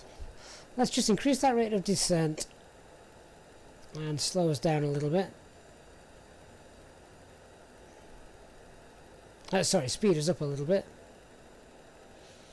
And it is. Yeah, I'm literally balancing up the descent rate with the speed of the aircraft.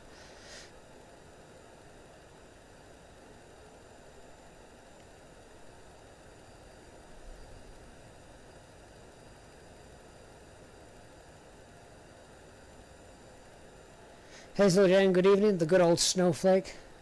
I think mine's melted.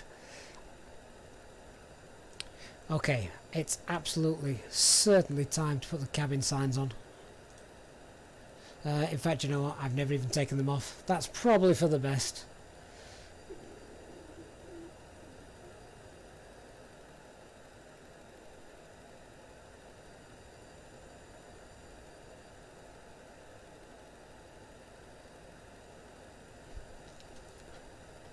Matthew, a North American airline. That would have been my guess, but it's a big enough place to keep your anonymity protected.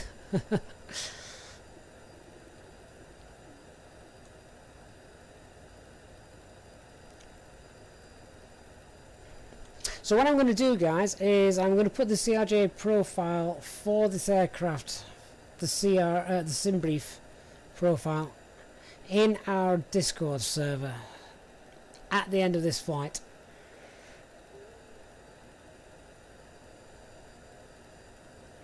Chris, great to see you, my friend. I'm sure we'll see you tomorrow at some point. I'll look forward to that.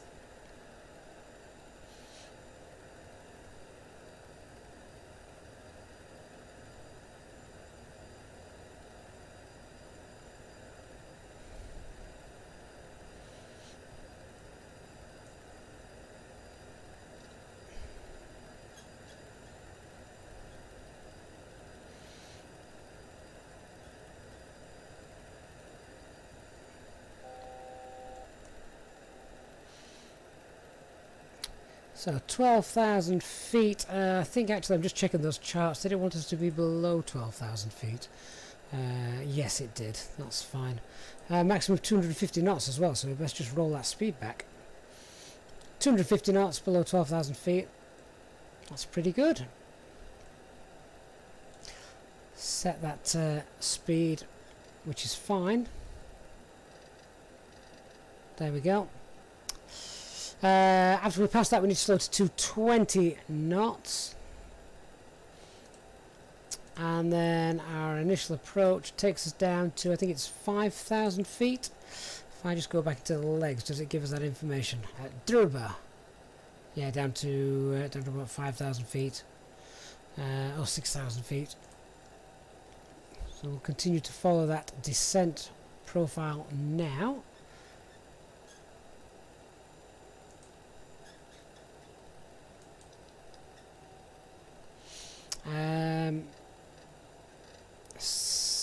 Let's just roll that down.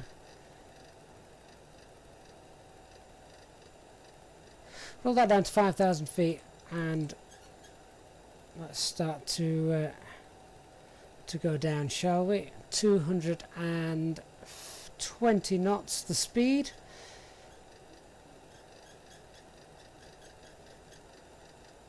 According to those charts.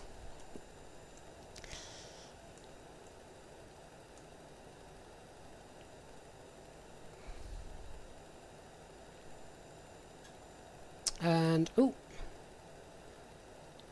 there we go. That's keeping us nicely on profile. 10,000 feet, landing lights coming on.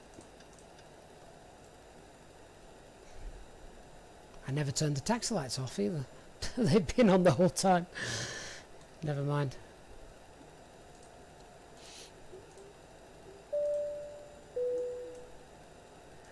Ladies and gentlemen, from the cockpit, we've begun our descent into our destination.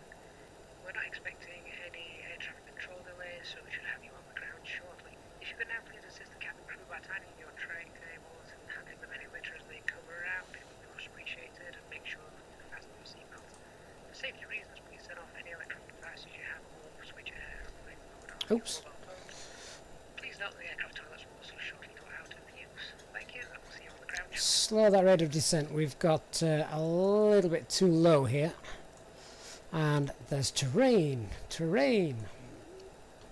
Minimum safe altitude around here actually is quite high, 5,000 feet.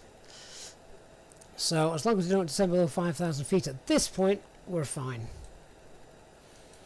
Platform altitude for ILS intercept is 3,000 feet.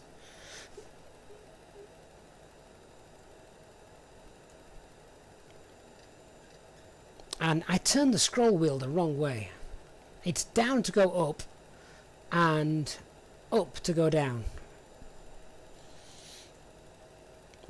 Don't get me started on that.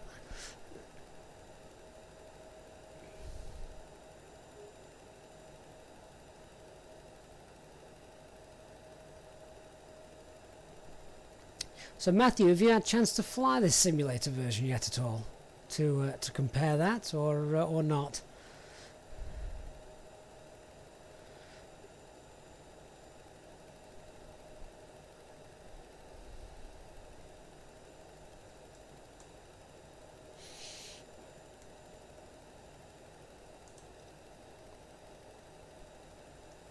So direct intercept We're currently direct to Durban, about 1,100 feet.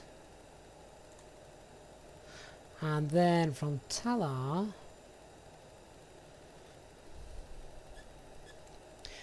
because we're almost vectoring ourselves into this final point, aren't we?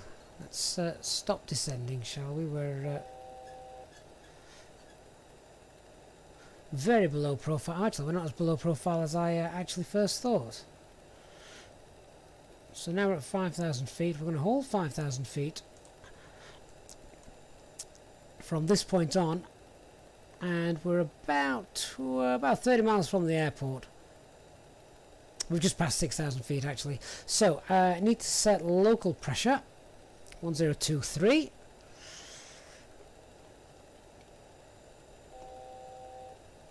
Matthew, so you've had a chance to fly this as well. That's great. So lock 1 has now come in. That's great. And just looking at the way this is actually bringing me in, it's making a very acute turn. So I will probably come into heading mode to vector myself in here, because otherwise we're going to be making a turn of around 160 degrees to make that intercept. I'm not happy with that, particularly if you want to intercept an ILS at a nice 30-degree angle if possible. That would be nice.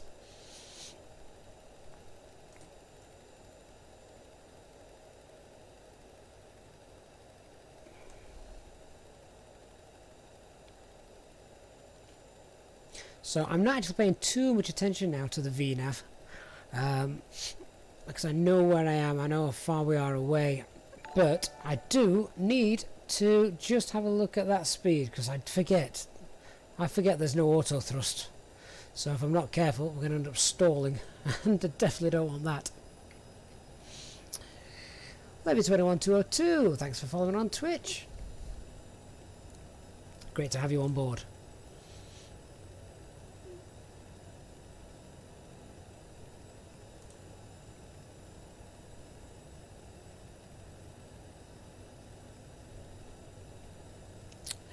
Federico, I could do a hold at the IAF and do a procedure turn. Can you even program holds in this, or would I have to do it old school? Which is currently how we have to do it in the Airbus, because the Airbus isn't coded correctly. It doesn't work yet. Oh, we're climbing again. That actually doesn't concern me too much. But let's go back to speed, shall we? Let's fly using our speed now.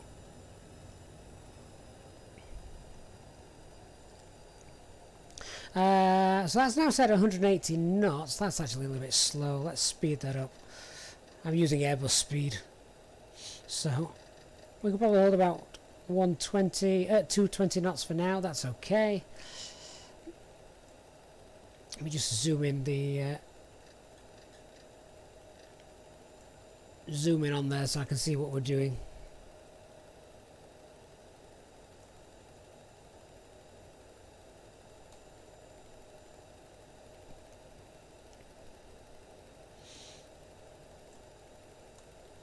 Right, so at this point, let me just come out of nav mode. Let's just bind the heading bug. Set heading, and then we're now going to turn. Now you see, that is actually something I really like, and it's something that the Airbus doesn't have. So nowhere in the Airbus can you actually see an actual heading number on any of the displays. You can see that I'm now turning it to 145, and nowhere in the Airbus does it give us that. Why are we going lower and lower? I mean, it's fair enough, I want to come down 3,000 feet anyway, but I've now gone into climb thrust.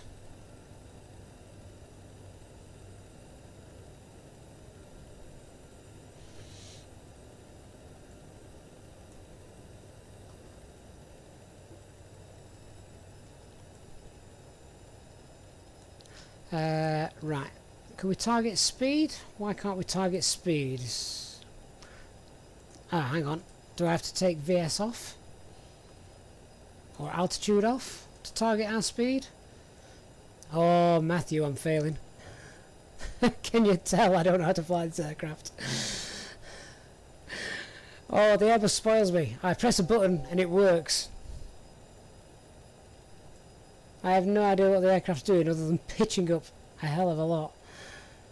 And I'm getting close to a stall speed here. I don't like that.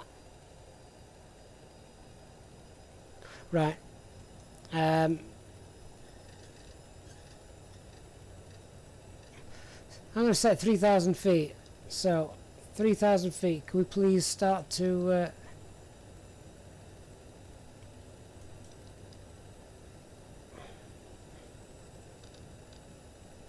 Why is speed dropped at 160 knots? What is the aircraft doing? I'm saying that more than any Airbus pilot at the moment, and that's not good.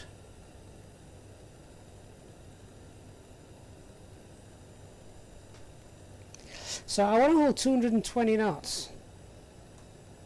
The aircraft doesn't.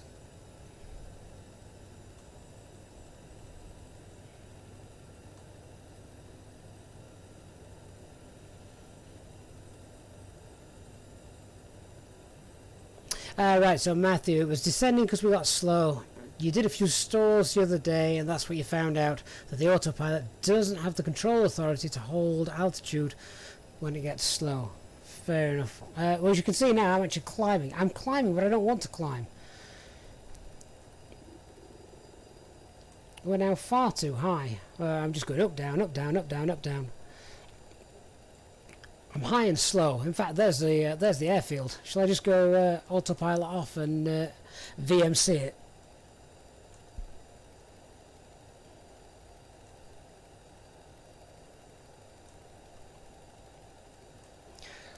Oh, why can't we have an autopilot that I select 3,000 feet and bang, it goes to 3,000 feet?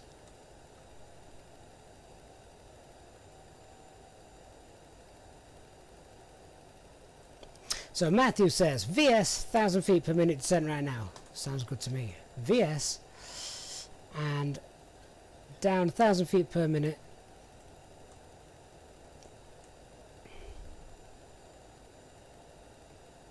That looks good to me.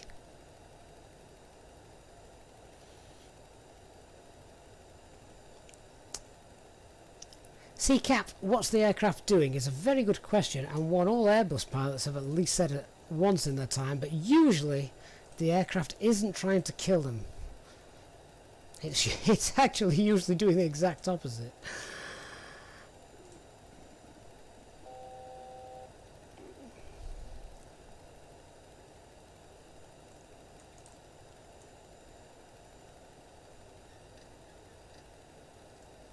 So let's just fly a proper downwind leg.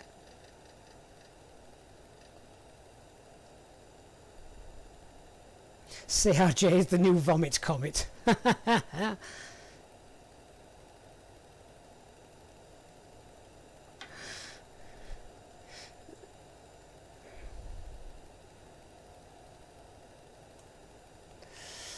well, there's the airport, look.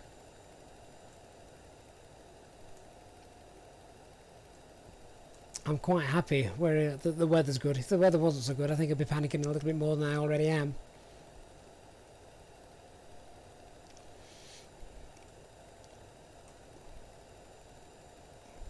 So even with flaps full, its slowest VFE is, what is it, 170?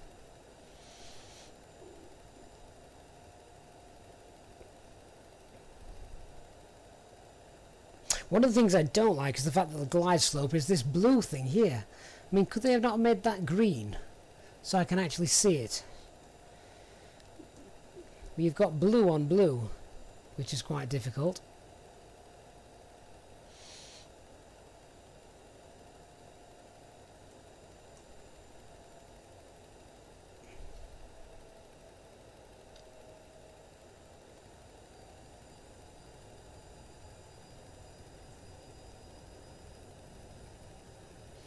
I'm also, of course, trying to remember how these thrust levers are set for this aircraft rather than the Airbus. So I'm quickly working out, as Matthew has just said, you need to keep a very close eye on that speed.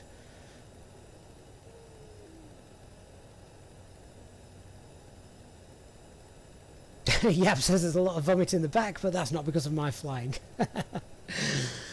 Yeah, well, that drinks cart has been round a few times.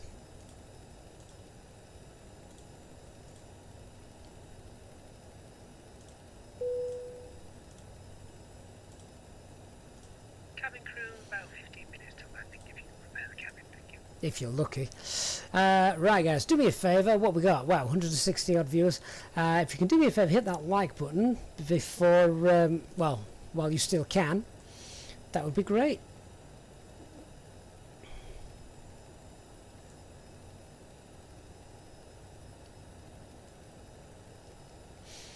So if we now turn the nav source to lock 1, yeah? There it is, 9.6 miles out. So about 9 miles out, 3,000 feet. That's pretty spot on. That ground looks pretty close. Okay, so let's just start to roll that speed back a little bit. We'll start getting some flaps out, and then we're going to turn and make our base turn.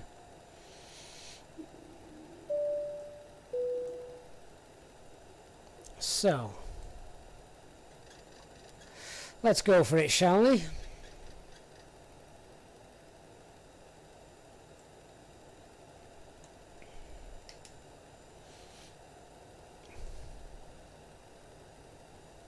Oh, it looks pretty.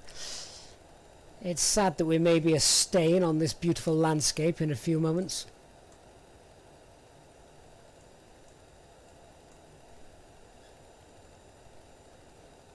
Ah, very good point, Kevin. The glide slope is now green.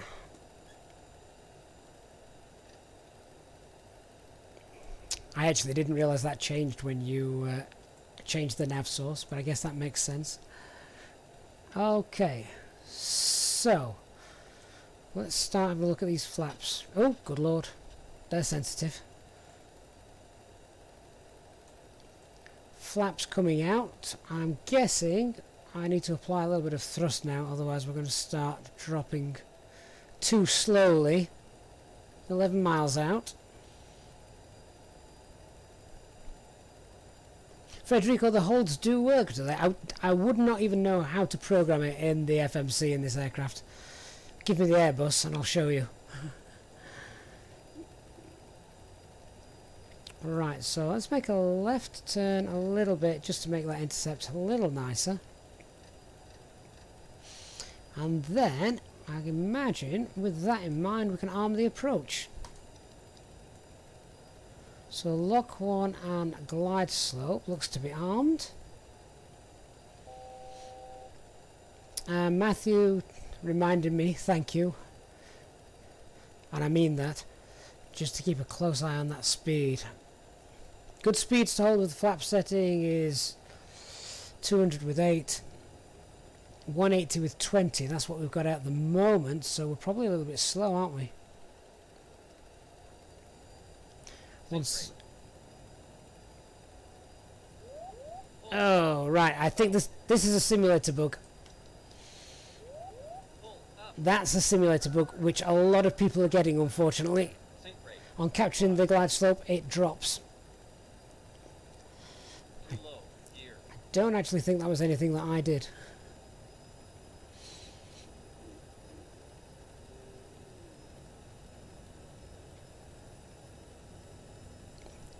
So now, we're just going to try and land manually, I think.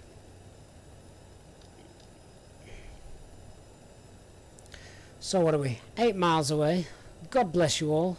Thank you for taking this final flight with me. And I'm having to fight to put that nose down. I really am having to fight to put that nose down. I'm almost stick fully forward. Oh, hang on. Something's just become unlocked. I think that is a sim bug. Is anybody else getting that?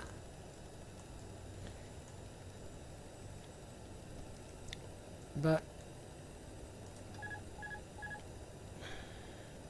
autopilot is disengaged.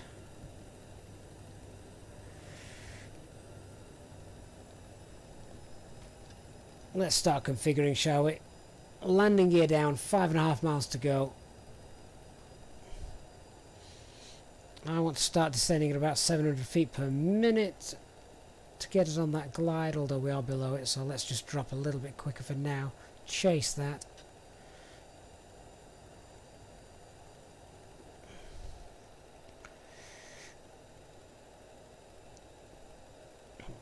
Yeah, Matthew, I actually realised that halfway through. I was fighting the aircraft. Does it not disconnect when you... alright, what the hell does that mean? Why on earth are we climbing? Oh, this is not the best approach. If we get down, this will be a blooming miracle.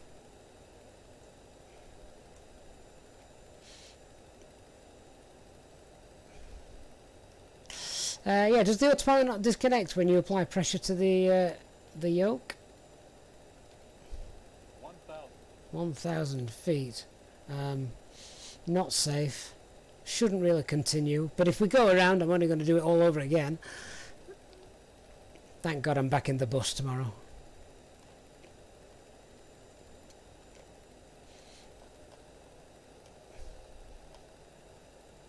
People have asked me so many times if ever I was in an aircraft, you know, as a passenger, and I had to, you know, if everything went wrong and I had to land the aircraft, the pilots had both fallen to sleep or something, would I be able to get the aircraft down? And time after time after time, in the A320, yes, because I know how to program the computer.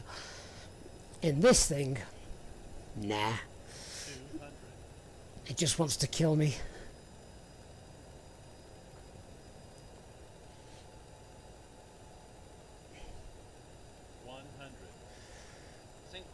Sink rate. Good, let's stall onto the aircraft.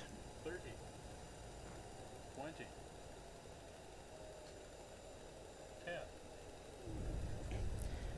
10. And we're down.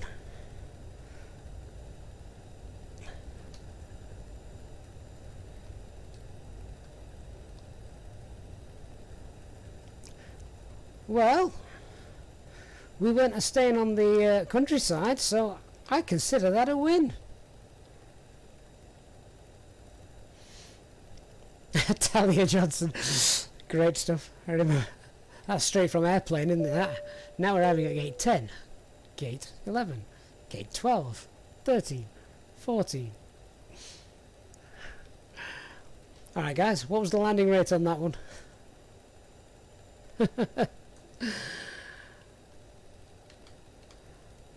We made it! Let's all cheer.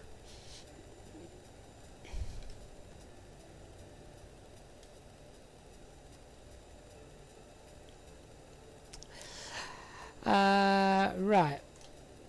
Oh look, Air France. Go on, let's go and park up next to the Air France.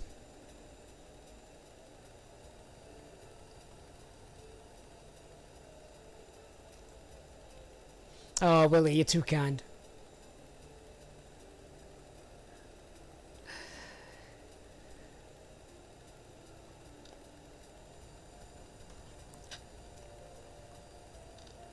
I'm sure there's all sorts of things that...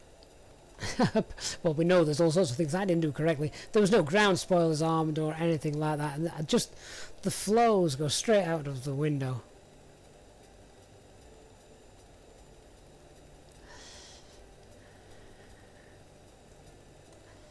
I've not actually been to Lyon in the simulator before.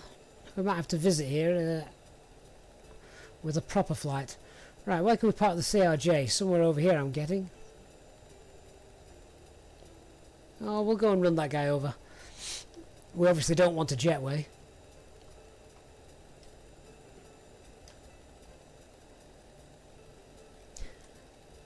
Not going to be able to sleep after that, are you now, Julesy? Nick, I should do my next flight on VATSIM on this. Are you having a laugh?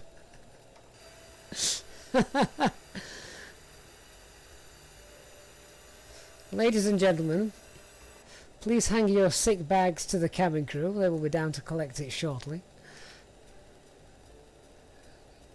you'll find spare underwear in the seat pocket in front of you. Yeah, the problem is that the pockets in front have got the passengers from the last flight's underwear that I did.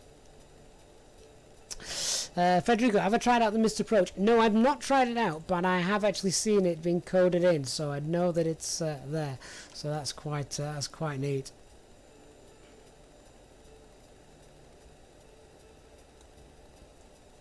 So Matthew, that's interesting. The flaps never went to 8 for you when you first selected it. Not sure why. That's why it did that dive on the localizer intercept. Oh, I see. I know quite a few people have reported a similar thing happening, so I wonder if the same bug is happening for them. Because presumably we just drag that. We've got flaps indicated there, and does it show just here? Ah, yeah, that's how you will have obviously seen it, isn't it? So how strange. Let's put those back. Okay, alright guys, well if you enjoyed that then God bless you. If not, we'll be back in the Airbus tomorrow. A huge thank you to each and every one of you for enduring that. It's nice to have a little bit of fun, isn't it? And it is a really good aircraft, and as Matthew has testified, a real world CRJ pilot, that the actual aircraft itself is really, really good. It's just the pilot that's not. So tomorrow we will be back in the Airbus A320 performing another one of those real ops flights. So if you want to know what how we do things properly in the Airbus, not the CRJ, come join us tomorrow. Hit the subscribe button and turn on that little notification ding bell so you don't miss that. Big thank you to all of you for flying with us this evening, and again a big thank you to those of you that have donated, contributed to the channel. Hope you've enjoyed the entertainment this evening, and of course a big good night to all our channel members. So I'll catch up with you guys in the Discord. Again, anyone that wants to join the Discord, I'll just cue the Nightbot to come and give that link away. And a massive thank you to Matthew, Turks43, great stuff. Really glad to have you on there, Matthew. I'm sure you'll be a very valuable asset. So a big thank you for your help tonight as well. Hope you have a great night, everyone. I'll see you tomorrow for a much more realistic flight. Good night, guys. Bye-bye.